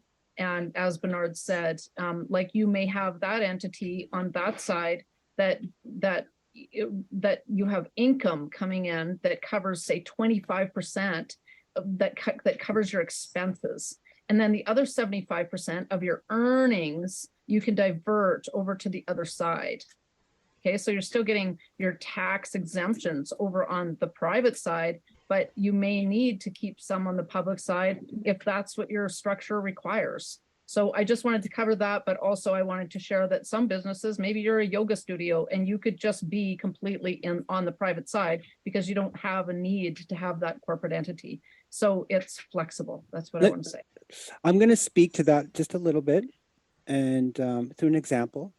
And I have a member or a client, and he has a PMA running, and he first approached me and says, I don't ever want to deal with these guys anymore, the public. I don't want to deal with these guys. I don't want to deal with the taxes. I owe them over $200,000. And if I get a business, they're going to seize the business. So let's just do these business structures with these two.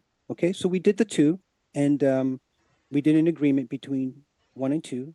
The agreement is important. Okay, we talk about that later. The agreement's important. And he was running fine until one day he runs into somebody from the public, one of his buyers, one of his somebody that he does business with. And he presents to them that form that Angela has shown us. So you could present your EIN, okay? And so this gentleman presents the form, and the gentleman on this side said, "Oh, we've never seen that before. What is that?" So they looked into it. They looked at the number, and remember, they were looking in the public registry. And when they put the number in, it wouldn't show up. So what happened was the gentleman got nervous because he didn't know, and came back and said, "I'm not going to do business with you because we've never seen it. It looks like you're running fraud. So we want you to go out and get yourself an incorporation so that you can do business with us. If we're going to pay taxes, then you're going to pay taxes." He was very, very frustrated. So he called me back and we sorted it out. So I said to him, "Listen, what you're into, what you've have accomplished, a lot of people don't know about it.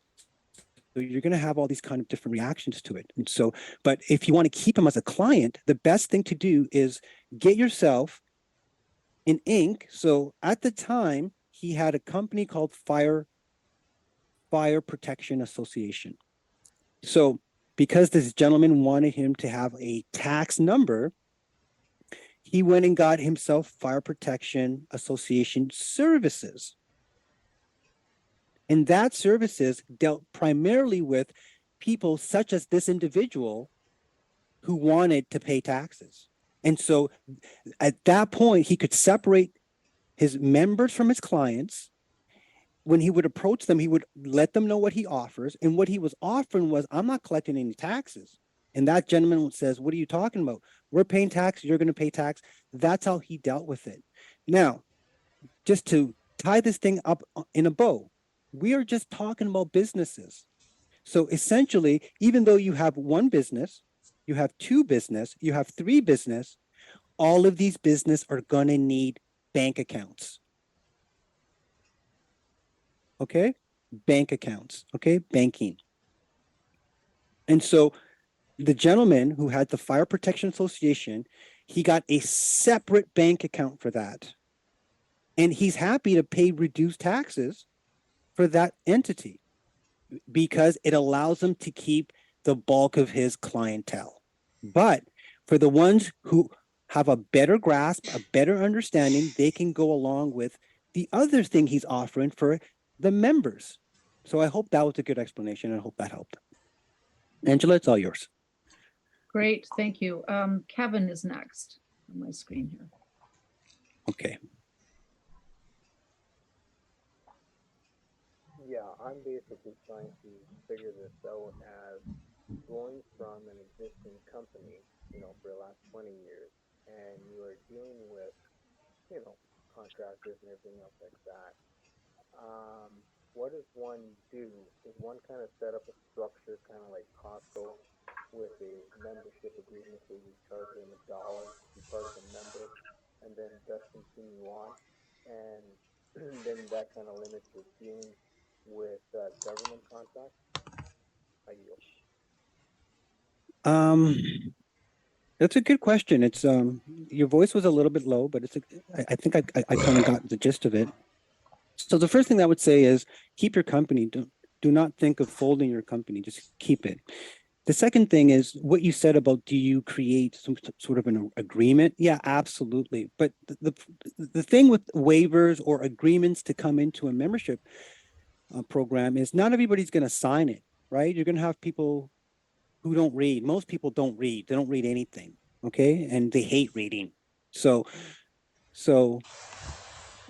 because it's going to be hard so consider that you're still going to have to deal with the public, this clientele, just regular Joe on the street who just follows all the rules. Okay. Now, so you already have this company. Now you're going to go and set to get another one. But before we talk about that, I need to ask you, and this is a question for everybody else, I need to ask you, what are you trying to protect? Number one, if you're trying to protect the money, then you need to open up an incorporation, because then what happens is the unincorporation.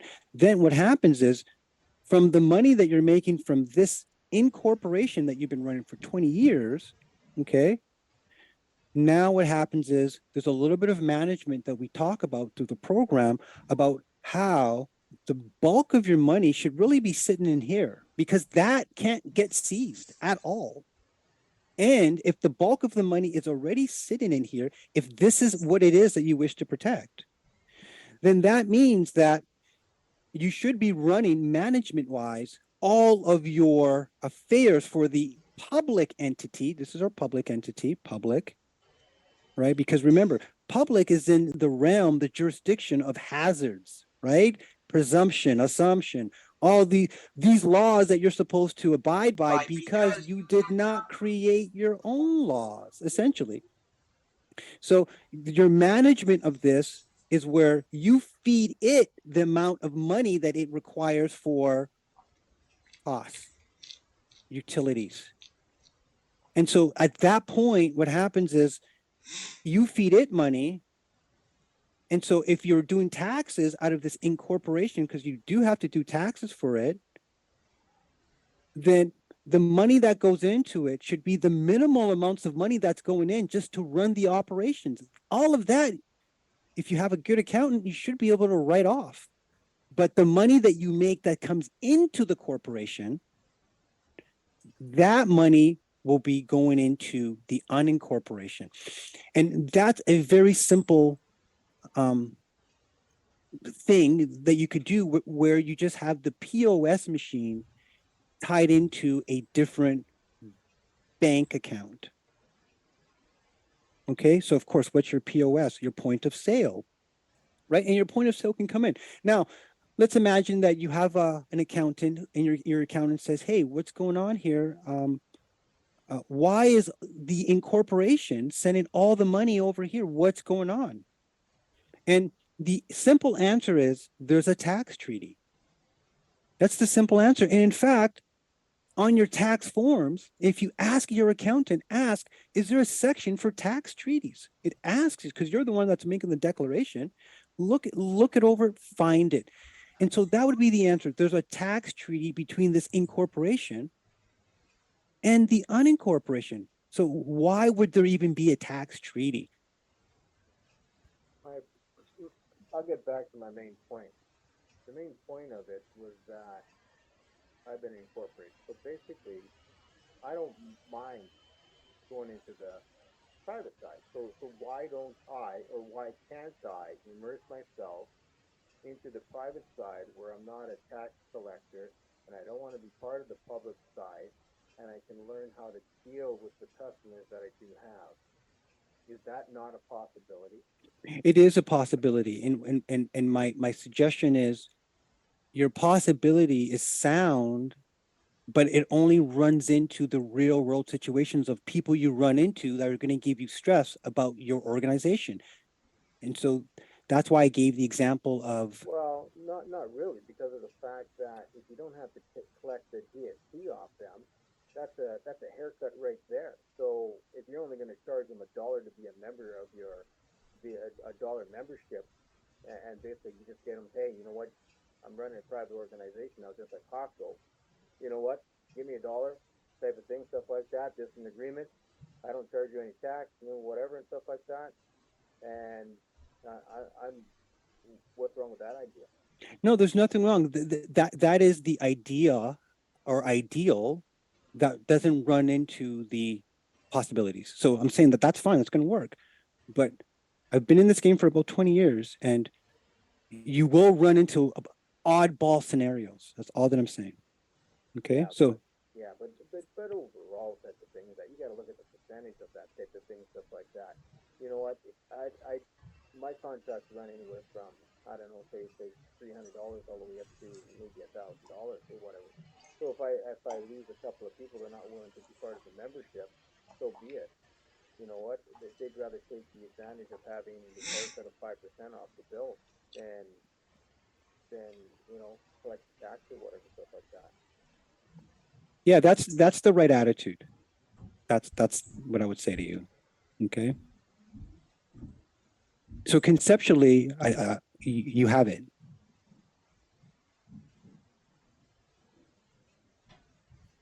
I just need someone to help me set it up. Okay. We can talk about that after the our third day. Okay, am I good to go on to Whitlow? Yes. Thank you. Hi. Okay, so my question is, we've been dealing with PMAs and UAs as groups, but then you also talk about them as an individual person, or man, woman, with the PMA UA. And then how does that work? And who are the members exactly if you're not using it just to buy and sell goods or whatever? How does that relate? That's my question. Okay, so I think there's a little bit of confusion between the issue of the person or the status. Okay, so I'm going to try to work my way through it. If I miss the ball, just try to help me out, Angela. I'm going to lean towards your assistance too. But Sure. so your initial question, I believe, is that, well, in terms of groups, because PMAs are managed by groups, just pause. So it's the association that's the key. So association by definition is a group. So when we talk about the person or your legal name, that's just the name of the association, the group. It's the name of the group. So it can have a member of one, is that? Yes. Okay. It can definitely have a member of one. Hold up. Let's write that down. One member, but the member is going to hold several positions, several hats. So it's going to be the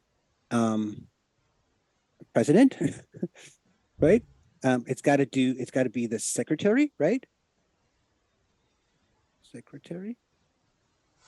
And maybe the treasurer. Okay. So it's going to hold several different positions, right? And the reason it does that, number one, is just to get the business off the ground. I have one. It's just myself. I have several actually. All of them just me. And I work with what the banks will allow. For example, the unincorporated association as an association, not as a trust. The banks will allow me to come in just by myself. But with a trust, they want myself and a different director. So even though when you set it up, this is your paperwork. Okay, this is your paperwork that you're setting up. Okay. So when you set it up, you have different positions because it is an organization. Here's another way to look at it, to contrast it. What you saw with Angela's, her legal name, that could be construed as a sole proprietor, right? So Right. ask yourself the question, do sole proprietors do they create bylaws? Do they create constitutions? Do they have a board? No, they don't have any of those things, right? But we forget that it's still an entity and it's the name, but the status means that we don't have to do as much paperwork as an association. Okay. Okay, does that help? Yeah, that helps a lot. And I was Okay. also curious about if the banking setup could apply to wage earners as well, like, and how we would move the paycheck through the PMA. Okay. UA. So that's an excellent question, and that deals primarily with the issue of the individual, because the individual is the one that's going to be the one that will have the check written to it, right? Right. Okay, perfect. So as Angela had demonstrated, let's just use another screen. As Angela had demonstrated, so we'll have two here. This is the close I will be for the private, okay? And we have the association here. And then we have the trust here, okay?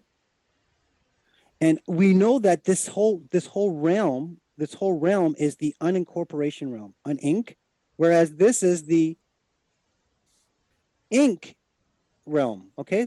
Right. Right? Okay, perfect. So what's happened is we're not talking about this realm yet, even though your personality lives here, your person lives here, your personal bank account lives here. In fact, everything lives in the public as we have been grown into it. Okay. So what's happened is, although this personal individual already has the name John Smith, is he organized? No, he's not organized. That's why he falls under the laws of the public. But now we're going to put John Smith over here as the name of the entity. Now you have a bank account for it. Now, if you have a check for this guy, you can deposit the check there. Okay. Okay, very quick, very simple. Yeah, makes sense. Awesome, great. So just to further that question, which I haven't had to deal with yet for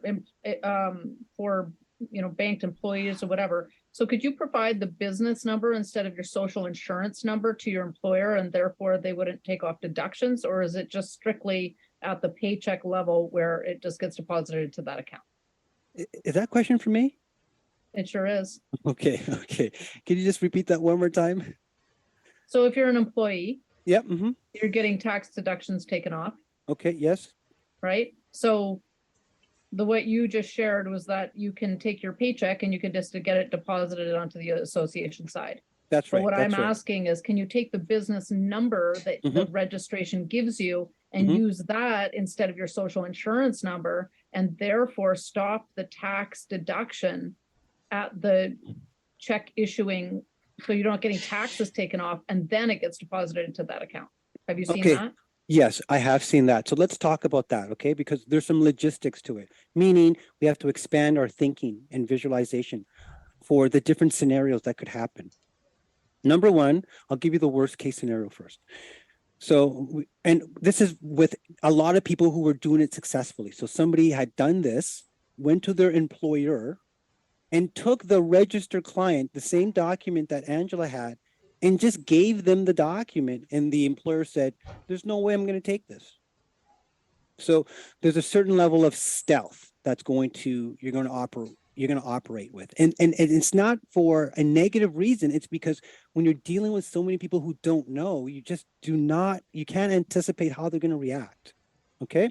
Secondly, just to put a bow on that example, is that gentleman should not have given out clearly a form that was clearly not a public form to his employer. Okay, so this is bad. Okay, because they're going to know. Now, where it has worked, okay, so several different clients or members, after they go through my program, they become members. In the movie industry, and in the movie industry, you can be an employee or you can be a contractor. So a lot of people are contractors anyways, right? And some people are contractors using their SIN. It's not a very good way to be a contractor. A lot of taxes you're paying, just to be clear, okay? You want to use a different number, but this person went in, they already had his social on file. So there's a little bit of some subtleties that happened. So what he first said was, he went in and said, hey, my SIN or my SSN or my Australian tax identification number or my European, whatever it is that it's called out there, that number has changed and I need to do an update. They said, oh, okay, sure. What is the new number? They just asked him. He just gave it to them. Now, that same gentleman decided to push this we'll call it an experiment, all the way to the final edge. And so what he did was he actually got at the end of the year forms, slips that you would need to file taxes. I don't know what it's called in the US.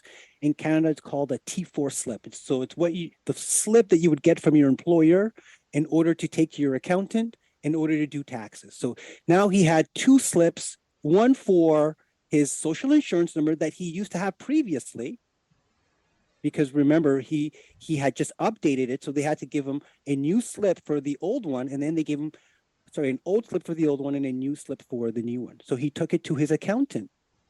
And the accountant immediately had access to the Social Security, to the social insurance, to that main tax number that we all have. And he had access, he went through it, did the books. When he went to the second slip, which had the unincorporated number into it, the accountant was locked out. First time he had seen it, he did not know what was going on. He tried several times. He contacted the gentleman and he asked the gentleman for a consent form. The gentleman signed the consent form. The accountant took the consent form, sent it off to the tax office to get approval. Then he could get extra access or more access into the account, after which he made an attempt and could not. After he could not, he came back to the gentleman, to Nate, and said, I'm sorry, you don't have to file taxes for this entity. Okay, so that's an example of using that number with your employer, but you have to understand that if you're getting the bulk of your money back, this is just my suggestion to all of you guys, then that's the reason why you build so that you yourself, because you're in control now, take whatever money you need to save and put into here for a later point in time, right? Because that's essentially what payroll is doing. They're taking some money and they're giving it to some kind of a pension plan. You're not seeing any interest from that. And so if you were to do this and no one's taking taxes off your contract, your employee contract, and it's up to you, and you're using this number and you don't have to report, then the bulk of the money that you have, make sure to keep part of it and put it away into a safe spot. Does that help? Right. Yep. Thank you for answering that. So you guys, I just want to be aware of the time. I want to be honoring of people's time. It's 2 hours and 15 minutes into our 1.5 hour session. I'm fine with it. I just want to let you know that the Zoom link was set for 2 hours. So if it cuts us off and we all of a sudden just all disappear, bring your questions to next week. Please don't email me all your questions. I was just like, I get way too many emails. Please don't email me the questions. Bring them to next week. The next 2 weeks from today, all of our questions are going to be the same. I promise you. It's all the same subject matter. It's not like we're going to move past the opportunity to ask the questions that we have today. So let's go on to Aaron. Thanks. I have a question. If there's a difference to your knowledge, I live in a state that is not based on English common law. It was one of the old states that fell under the Spanish common law. And, in terms of corporations, I think pretty much it follows the same as the US, but are you aware of any differences between those? The Southwestern United States was a part of Spain at one time. So that's kind of where the law started. And then it was overlaid with English. Yeah, look into it. Up here in Canada, we have a particular province, Quebec, that doesn't use common law at all. They use the civil code. And in a lot of cases, I find that it's very easy to follow the civil code than it is to find the common law. They're very direct. So my question would be to you is it civil code for starters? But our subject matter that we're talking about, because it relates to banking, and it relates to banking because it's a business entity, and we know that because they have it at the banks. So for you to start, a good place for you to start is just the government. It would be the federal government. And so if you're in the States, again, the form for you is the SS4. It's all civil code in the US. It's one form of action, the civil action. Okay. Civil. So it's for you, it's still the SS4 form, right? With the IRS. And on that form, let's say you needed to get your account, like I mentioned before, Section 9. And remember, let's say you have to get 2 accounts, okay? Because we've talked about the trust, we've spoken about the association. And the reason why we do the two is because you can create an agreement between 2 parties. And once you create an agreement between 2 parties, no one can enter that agreement. That's the protection. So one is going to be other, okay? And the other one is also going to be other. So you're going to have a trust for other and a trust for, one for association. One for the trust, one for the. Yes, and one for the association, okay? Now, the particular accounts that we need in the US, okay, is a grantor trust, okay, is a grantor trust. Now, in order to get this grantor trust, you cannot have an SSN. You cannot say you have an SSN, that's for starters. And number 2, you got to state that you live outside of the United States. And part of the reason is because when they speak to the general masses and they say things like, are you a US person? That goes over most people's heads. They're asking about entities. They're not asking if you're a United States citizen. So it kind of goes over our heads. So to keep it simple, to get an EIN for a, Is it a foreign grantor trust or a grantor trust? it is, I'm just gonna get there. Okay. Trust, it is a foreign grantor trust. And the reason it's a foreign grantor trust is because that's the trust that you need. Even in the US, you got to be foreign. That's what allows you to get the series that you need. And it's a 98-6 series EIN, okay, just so that you know. And that same EIN, also the same series, is also the series for estates, which eventually relates to the issue of the certificate, the banker certificate, the legal name, the birth certificate, that banker certificate, which is the estate, that's the person. Then you can also get an EIN for estate as well. Okay, but so that's going to be the one, the 98-6 series. That's for the foreign grantor trust. You can't have an SSN, and you should have maybe a location in Mexico, Canada, but you can't say that you're in the States. You got to have a post office box somewhere else. This one here is another EIN. Again, it'll be your first EIN. So you need it to create the contract between the 2 of them. Okay. And this one will be under the category of other, and it'll be an association. Okay. And I would just recommend that, or I not necessarily recommend, but for anybody that saw that interview or listened to that interview with Mike Adams and myself, I introduced the W4 concept, and there is a group on Telegram that teaches the W4 process quite well. And in their teachings, they have it's $50. I think it's $50, maybe it's $35. And it's a 2-hour session on setting up a foreign grantor's trust or a foreign grantor's EIN. And so they give you the forms, they show you how to call, they show you. And so again, please don't email me on that. I will bring that link forward next week and I will provide it to you, or I will email it out to everybody. Okay, thank you. Thank you. Does that help? It did. Thank you. Okay. And of course, you're going to be back next week, of course, with more questions. Angela, you're up. Dale. Hi, thanks, guys.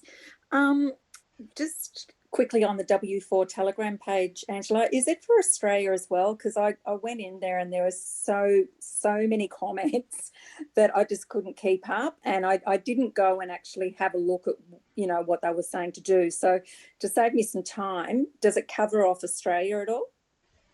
Well, what I can share with you is that they cover a lot of processes in there being that have to do with reporting and discharging debts and different processes. So that is benefit. So the W4 process on its own is being tested for Australia. And I know there's actually a lot of people even testing it for Canada. And we're waiting for responses. The W-4 process for Americans is like going off like hotcakes. People are discharging their debt left, right, and center. It's amazing. Yeah, I saw that. Okay, all right, Yeah, so it's and- worth rejoining. So what I want to say with that is it's worth testing and learning the process, because you're learning about the reporting, but right now it is definitely a test for Canada and Australia. Yeah, no worries. My main question actually was, how do you actually move funds that have been captured in the private via a business? Oh, sorry, that have been captured. Like, so if you have a public business, how do you move those funds into the private? Because haven't they already been captured by the ATO and the banks need to report interest, and therefore they know how much is in the account and all that sort of stuff? Could you allude to how one does that? Well, yeah, sure. Your question is a very simple question, but so first of all, you just do a transfer. That's how simple it is. But this is where you are, your corporation. Okay, this is your corporation, We can't and see your screen. Oh, maybe we can. okay, can we Yeah, I see can this? see it. Okay, great. That's your corporation. Okay, this is the public. Yeah. And I believe your main, you didn't express it, but I believe your main concern is, even if I do transfer the funds, will there be an issue? Well, Okay. I'm thinking, how do you hide it from the ATO? And No, there's no need to hide. Okay. So let's look at that concept again. Okay. Yeah. Remember that this entity, it's an entity, this entity are tax exempt. They in fact, maybe later show hands, but how many people here even know that there's an exemption section in the tax act, in the tax code? How many people know that? Yeah, I did know that, but I just thought that Okay. if you've earned the money in the public. So let me It's- explain to you how it us. works. Let me explain to you Okay. how it works. This public, it's just a term. When money comes in here, it's because all the different types of entities that exist in the public are all coded to collect taxes. So the problem is that your money landed in the wrong place. Now,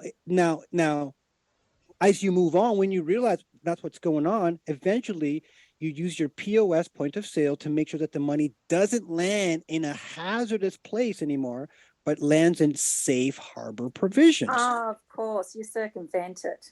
Okay, Yeah. right?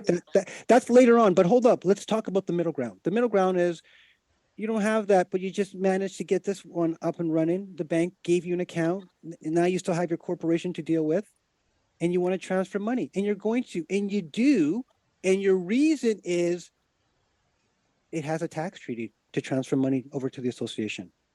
A tax treaty, did you say? Yes, it has a tax treaty to. Okay. Right. Remember, I like to tell people that the idea of taxation is the same concept of slavery, right? So if you knew that there was an option not to go left, you wouldn't take the left option if you knew that you could go right. Okay, that's it. So working, eventually you're going to discover that working can be done totally different. So the more you learn about these administrative functions, the more you're going to see that you're making money, you're creating value. Hopefully we're going to get there. Yeah, that's fantastic. Okay. All right. So another question came to mind when you said that. No, I'll think on it and I'll bring it back next week. Thanks very much. Okay, before you leave, and this is just to supplement Angela, in order to do a W-4, which is a form of an audit, it doesn't matter where you live. You could live in Lithuania. You can get an EIN account, a 98-6 series EIN account from the United States of America. Okay. Well, I mean, all countries are registered in the US, aren't we? So that's right, in DC, in District of Columbia. Okay, so all of our persons are actually United States citizens. So all of us as men and women are foreign to that. Okay, as men and women, like, but but of course, we're not in that same jurisdiction as men and women because those are, things, we're not things. Okay. That's right. Thank you so much for that question. Thank you. Gigi, Hello. hello. Nice to see you all. So Bernard, I've got an orthopedic physiotherapy practice that right now is in a sole proprietorship. I've Okay. had before that have been incorporated, but obviously we want to set up a PMA. So in that process, is there a tax treaty between the sole proprietorship and the PMA?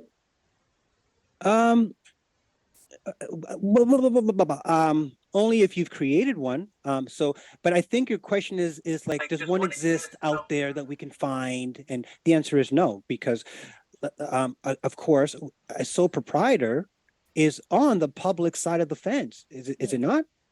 Okay. Yes. So all you've done is you've just created an account here. That's it. And so the question is that I think, correct me if I'm wrong, you wish to protect this thing that you've already created. True? Yes. Perfect. So what you're going to do is you're going to come and then you're going to create another one, right? So first of all, it's just, the paper, the numbers, right? But then you're going to create your documents. And one of your documents is going to be a security agreement. Okay. And that security agreement can say it's got rights to that. It's got rights to everything else that may exist that has your likeness to it on this side of the fence. Okay. So do you think in all likelihood, we will have to hold on to the sole proprietorship with some patients and have both entities? But then again, the operational expenses, you keep them in the sole proprietorship, but you transfer the money primarily into the PMS. The PMA. So there's some heavy tax burdens with sole proprietors. That's not the best option for starters. Typically you're paying double the tax personally and for the business tax and personal taxes. Whereas if you had an Inc., you could defer, the Inc. could pay you, right? So that now you're only paying one taxes. So that's kind of a strategy that you want to consider with running a public entity anyways. Most people who run corporations, incorporations, who do it well, have their Inc., their corporation pay them out so that they can minus or not do two taxes. So I would recommend maybe getting yourself an Inc. The reason why I would recommend getting yourself an Inc. is because you're still going to have to deal with corporate, a lot of, buying stuff, credit card stuff, things that deal with commercial activities. I mean, ideally, I'd like to be in a position where I could drop the sole proprietorship, not even consider the corporation, and do everything on the private side to do the PMA, and then be in a position where I could even drop my license and begin to expand my scope of practice. Okay, so we'll go backwards. So dropping your license, it's going to come easier. And the concept around that is very simple, is most people who come to you, who know you based on who you are, your portfolio. They're not looking at your license. They don't care about your license. Right. And so if you already have years of experience, you're going to have loyalty with your customer base. So most people don't even need the license, and the license is being used against people. That's number one. Number two, from my experience, and I teach controlling both sides of the ledger. There's opportunities on both sides of the ledger for everyone. And I know that we've been battered past 2-3 years. But it's better to have accounts on both sides of the books, to have accounts here and then have maybe one of the accounts here. I would get rid of the sole proprietor eventually, absolutely, just because of the heavy tax burden. Okay, but I would have an Inc.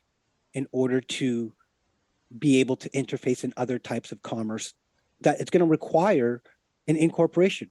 The great thing is, your tax load when you do file is going to be very, very low, primarily because your sales, your services, they're not necessarily landing in this account. they're landing outside of it.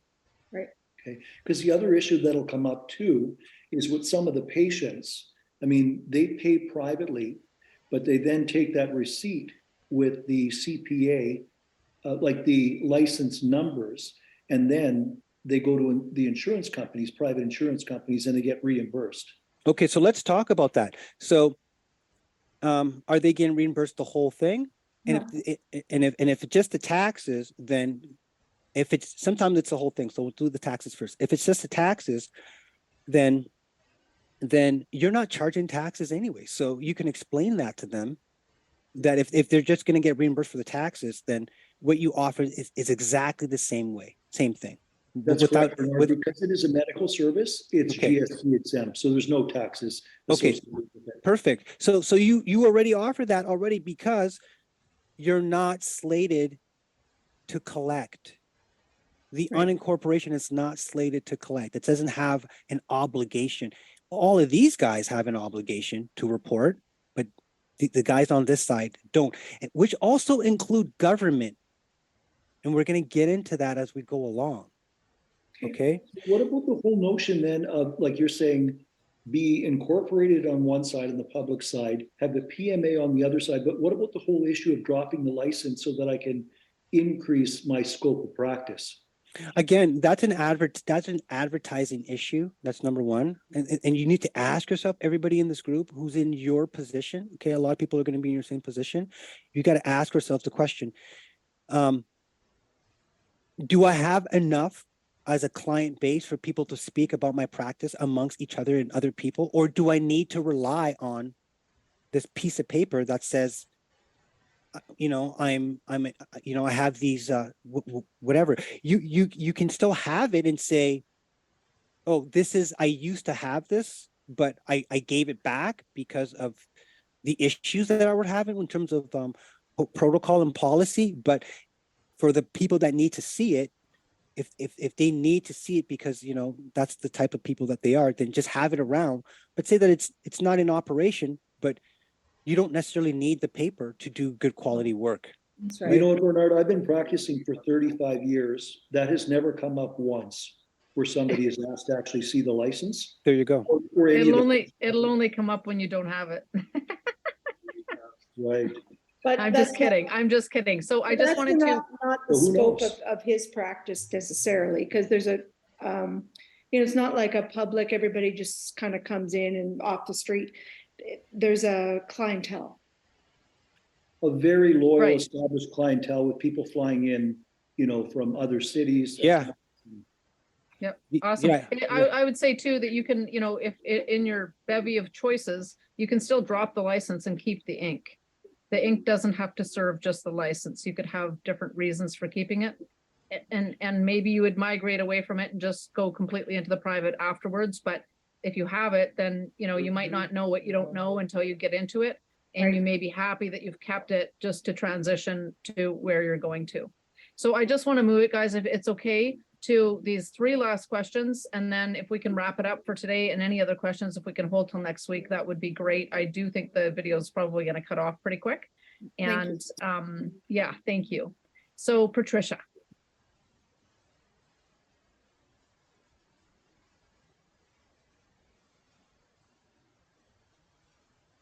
Patricia, are you there? Ask you to unmute. Maybe she stepped away for a moment. Maybe she's in the washroom. Let's go with AJ. Hi, everybody. Hi, AJ. Thanks for doing this.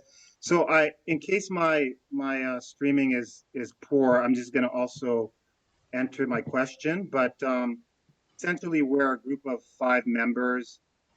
We are a food club. There's no specific incorporation yet, and I'm just wondering if you could illustrate what the structure would look like. Okay, that's good. We can do that very quickly. Are you following? Yep. Okay, structure. Okay, now I'm going to give you the maximum, the beefy, the big one, right? Structure. Okay, all right. Okay, structure. Okay, and of course this is public. All right, and this is private. Okay. Now, the ideal solution, the ideal thing that you want to do is most people are kind of operating here with their PMAs, and they're kind of just making it go along. And maybe they have a PMA, but it's not necessarily unincorporated with a tax exempt number, but we'll put it on the fence. So they go and get a bank account for it, as an example, right? And when they get a bank account for it, minimal amounts of documents, but there's no registration. And so we'll call that the first structure. Okay.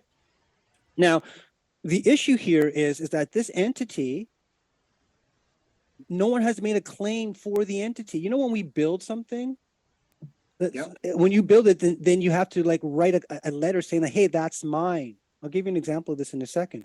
So again, so when we get a bank account, when we go to the bank and get the bank account, we haven't made a claim even for the bank account. So when we get a sole proprietor, we just open it up. Same thing applies to when we register a business at the registry. So that's the business's personal property. It's personal property. And we register it to the registry. And that registry is governed by the Personal Property Security Agreement, Article 9 of the UCC, Article 9 of the UCC. Okay. So in this Personal Property Security Agreement, it tells you that you have 14 days to perfect this contract. So it means that you've registered this business, you've registered this entity, but in this case, there's no registration. So you don't really know what the banks are going to do with you later on. This is kind of the issue. So you've registered an entity, but you have 14 days to perfect the claim. So although it looks like the word perfect, it's read as per, as in through, and fect, which means value. So you perfect the claim. So this is your first structure. This is what most people understand. What we are introducing here is we are introducing this.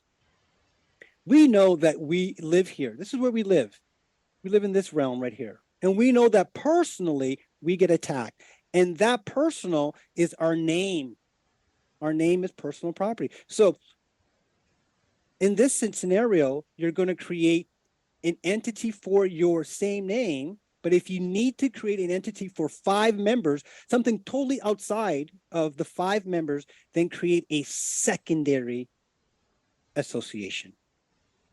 Okay. Now, then you're going to create a trust. This is the trust. And by virtue, this is an entity. This is an entity. This is an entity. And by virtue, a trust is the only entity amongst entities that can make a claim for property. This is the reason why trusts are so big, so popular, especially a private trust. Why? Because you can also find trust on this side of the bookkeeping ledger as well. So the structure looks like this. And just 2 minutes. Come on. My pad.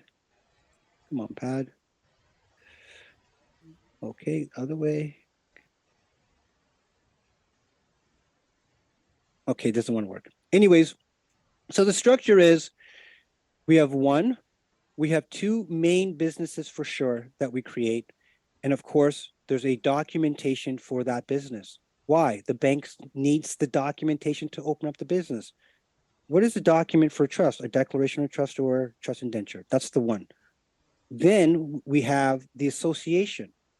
And there's a string of documents for the association. And one of them is the document that combines, that connects these 2 together and everything else that you need to connect. So that's a visual of a structure, although it's very, very quick. But the structure is going to be 2 primary businesses. The one business association is going to be the manager for all things public. And it's also going to be the manager for the trust, because the trust owns everything. Because in this game here, on this side of the fence, in the public, apparently the WEF says that nobody's allowed to own anything and blah, blah, blah, blah, blah. But the truth of the matter is That was the case since 1933. Nobody owned anything anyways. And so there's in a roundabout way, they're just kind of rubbing it in people's faces. But there's a way to go about owning. Owning has to do with making a claim for property. You So can make so- make a claim for property through this process. how does that work if we're kind of sitting where, you know, you have the middle entity? Yeah, this is where you are. That's where we are. It's been more than 14 days since it's been open. Okay, but did you register it? I believe we did, yeah. Okay, so you have a number for it? We have a registered name for it. Okay, then okay, that- then it's probably not a PN, it's probably not a private membership association. It's probably just a not-for-profit. Right. Okay, this is different. But keep going. Talk. Okay. Well, so even when you had the person on the public side as the what's operating, if none of us are actually owners, but it's a cooperation between the five of us, how does that tie into the trust structure on the private side and the association? It's just kind of confusing. How do we transition? So the solution for this, because I want to keep it simple, is this is where you are. You can see the red dot. Yep. All you would need is get yourself a trust. And the right kind of a trust, not a statutory trust, but you know, an unincorporated trust. We'll have time to go through this again. And so once you have a trust, then the trust can make this guy the trustee. And now you have a tax treaty. And so now all the money that you're getting is actually going to be going here because this is not safe. Yeah. Okay. Thank you. Okay. You're welcome. Thanks for your question, AJ. Okay, one more question, Warren. Unless Patricia's back. Patricia, are you back? We'll go on to Warren, but I just want to know, Patricia, are you there? Okay, on to Warren. Thank you, Warren. Okay. Hi, everyone. Hi, Warren. All right. So this is, I should be able to explain this very concisely. So I have a holdco, which I operate out of. I own 100% of it. So it has its own bank account. I have my own bank account. And my holdco owns 67.5% of our public business, with my wife owning in her name the balance. It operates 100% in the public spectrum because it's a retail business. So what I'm understanding a little bit from how it's been explained on your multiplicity of examples is because these are incorporated, I'm into the benefit. I pay myself out of my corporation. I'm in a very good tax bracket or reduced tax bracket because of that. How would this set itself up in a trust situation? You know, one of my friends has a family trust, which I believe operates on the public side. And he did this years ago, and I know they made some tax changes which affected him greatly. I'm beginning to think he was unaware, obviously, of this type of a setup. So if you could comment on that, I may not have given you enough information, or it may be too complicated to answer in this forum. But that's kind of where my thoughts were in terms of how do I set up the private members version of this. Okay. The first thing is this is our public, and this is our private. Okay. And you can have a trust over here, as you've spoken about, but the tax liabilities are very high. In fact, there are none here at all, by the way. Okay. And this is the un-ink. This is the ink. Ink. And you are correct. A lot of well-to-do, wealthy people do not know about this side of banking. They just don't know. And lastly is when we're dealing with the trust, which is going to come back to my next question, is most people don't manage their own trust. They have somebody else do the management of the trust, which is kind of silly. Okay, so a law firm is managing my money or whatever. Okay, so with your situation, because you're not dealing with yourself, you're dealing with the other person. So the issue is that you are looking at some kind of a joint trust relationship. So maybe she's your wife, I'm not sure. Yeah. And yeah, so I think a family trust would be great here. And so for lack of a better term, we're going to call it an express trust. Okay. Okay. Okay. So we're just going to call it an express trust. So now you're going to create an express trust for both yourself and your wife and possibly your kids. Mhm. Okay. Now that trust will own Holco. It has to. Right. So Holco now officially is actually owned by a real entity. Why do I say that? Yes, you could say that Holco was registered by you, but the 14 days has lapsed. So, Oh yeah. so you're not the owner of that entity, but you could fix it. You could fix it. And last thing is, any legal person cannot be an owner within a country. And this goes all the way back to 1933. So it's not personal, people. It's just business. So the legal entity, which is the legal individual, is pretty much statute barred from being an owner. Hence, that's why you got to find an owner for yourself to control. And this guy will be the owner to control, right? If you need to set up a middle ground, which is another bank account, think of it that way, then you'll do it to manage these guys, or you can use Holco, because Holco is over here to manage whatever's going into the Express Trust. So basically, if I'm understanding this correctly, the business itself right now, what you said earlier in the presentation really resonated with me. All the money from debits and credits and cash all gets deposited into that business's bank account on the public side. The revenue could go to obviously to a different source and then be fed back into the public side to cover costs and utilities and such, payroll, so on and so forth. That's right. That's right. That's right. Mm-hmm. So Interesting. Or you can separate, or you can make the separation and take partial income, which would be on the public side, say 25% or whatever, and just feed that right into the public side, and then take the other 75% and take that into the private side, right? And then you're making the separation before it hits the accounts.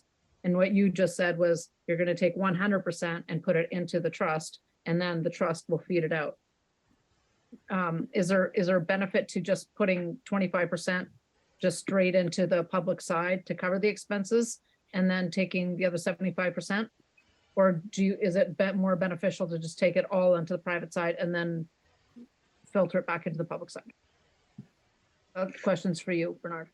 Yeah. Thanks. I think you lost. I understood what you were saying. I just didn't have the capacity to answer it. Yeah. I knew the answers. Oh, so much thinking. I mean, if you take all of the income and you turn that into donations, then 100% of it is tax exempt. And then you're taking 100% tax exempt funds and you're funneling back into the public side what you need. Yeah, that's right.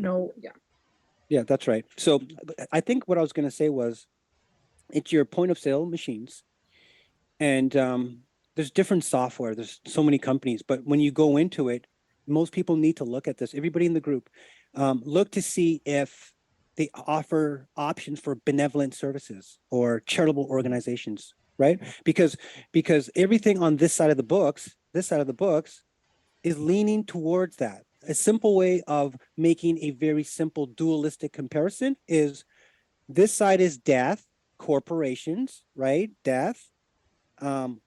And death is a result of serious competition. So for profit is the definition of competition. So all the companies are for profit, and competitive businesses usually create war. In fact, the whole thing is based on war.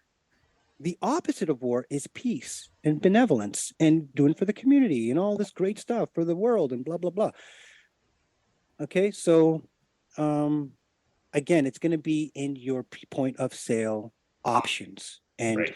and so this guy, your Inc., you may need to set up 2 point of sales. And one will go over here, and then the other one will stay here.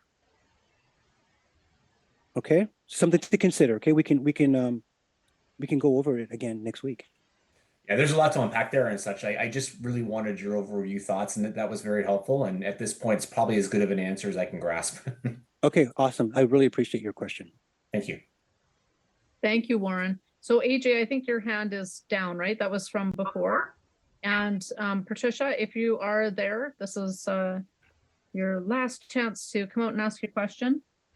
We've got one here, Chelsea. Hi, Angela. Question, please. Is it best to set up our first registered client, such as association operating name Chelsea Elizabeth Wolf, and then the trust operating name Wolf Chelsea Elizabeth, in like of our legal name? So the way that we do it is the trust would be last, comma, middle, first. No, sorry, last, first, middle. And then the association is first, middle, last.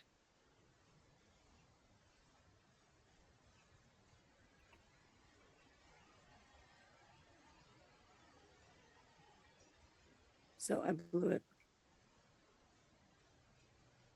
Okay, now this is just for the first one, and then the second one will be the association. And as Angela has just stated, it's going to be your first, middle, last name. Okay. Now, the great thing about a lot of these, two great things about a lot of these unincorporated tax exempt business numbers. Okay, we'll call, let's just start calling them that.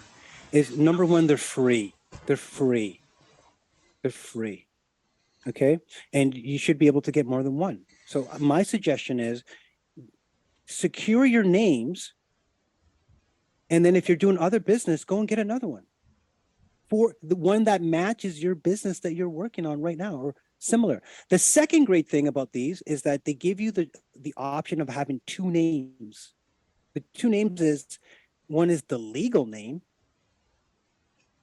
and then the second is the operating name. So what we like to do in Canada, anyways, right? In Canada, yes, it's set up that way. Yeah. In Canada. Also on the SS4, it's also set up that way too. In fact, it's even on the SS4 form. And in Australia, it's a little different. I believe they're only able to set up the legal name. Okay. Yeah, so, no operating name. So what we have here is we have 1 and 2. Okay, so we're going to say that those are your basics. You don't even have to use those if you're already engaged in doing other businesses. At least you have those two covered. Then you have those two covered. Then you can go and get your third. Okay, and your third could be, as an example that I used already, fire, protection association. Okay. And just so everybody knows, this is what we're covering this in the third class. Okay, we walked through it, so you don't need to worry about getting too much of this down today. That's good. Okay. Yeah, today was an introduction just to get a lot of the cumbersome ideas out of the way, and also to cumbersome, and to make it simple and sort of tangible that you can kind of work with, and to give you a little bit of joy, not hope, but joy that the solutions are not very complicated and they're simple, but they have just been hidden. Okay. And I'm so glad that we kept it at the beginner level. Not. Okay. But I'm glad. I think that, you know, there's enough there that the beginner is not going to get lost, and where they start to get lost, they've already got enough information also, and it kind of covered all levels. So I think that's great. So you guys, that's the end of our class for today. I think Patricia is yeah, no, I'm here. I messed up. So Hi, Patricia. My question is, you absolutely have, like, I have a private member association, but it's not, you absolutely have to charge money to the members. Do you have to have consideration, or can you do it without it? Okay, so let's talk about that in very general forms. Okay, this is a slippery slope. Okay. I'm going to say yes. You need to have some kind exchange of consideration. Okay. Now, it doesn't necessarily have to be money. It can be a contract that they sign. Okay. But that is consideration. Or let's say they come into your shop and there's a sign and the sign says, in order to stay here, you got to pay $1. So that's more of a temporary agreement, very visual, but you got to show that the exchange that you're making is private. You got to show that. So they do sign, so they go online and they sign a form. They physically sign a form. But the money thing, if I can get away without charging money, it makes it so much easier. You don't have to charge money. No way. You don't have Oh, to okay, charge so money. signing money, it's okay, so they can sign a form. Yes, that's an right. agreement. Yeah, endorsing an agreement is consideration. Is the Okay. exchange. Thank you. Thank you for your question. That's it. We're wrapping it up at 3 hours. And that's okay. I'm glad everybody got their questions answered. And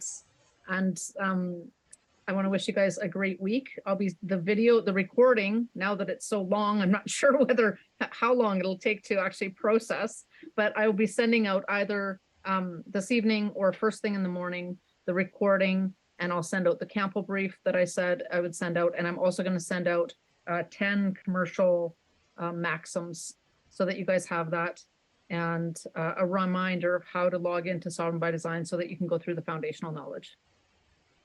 So have a wonderful, wonderful evening. Have a wonderful week, and we'll see you guys next Tuesday at 4 p.m. Pacific time. Thank you. Thank you, Bernard. Thank you. Have a great weekend and see you next week. Bye-bye.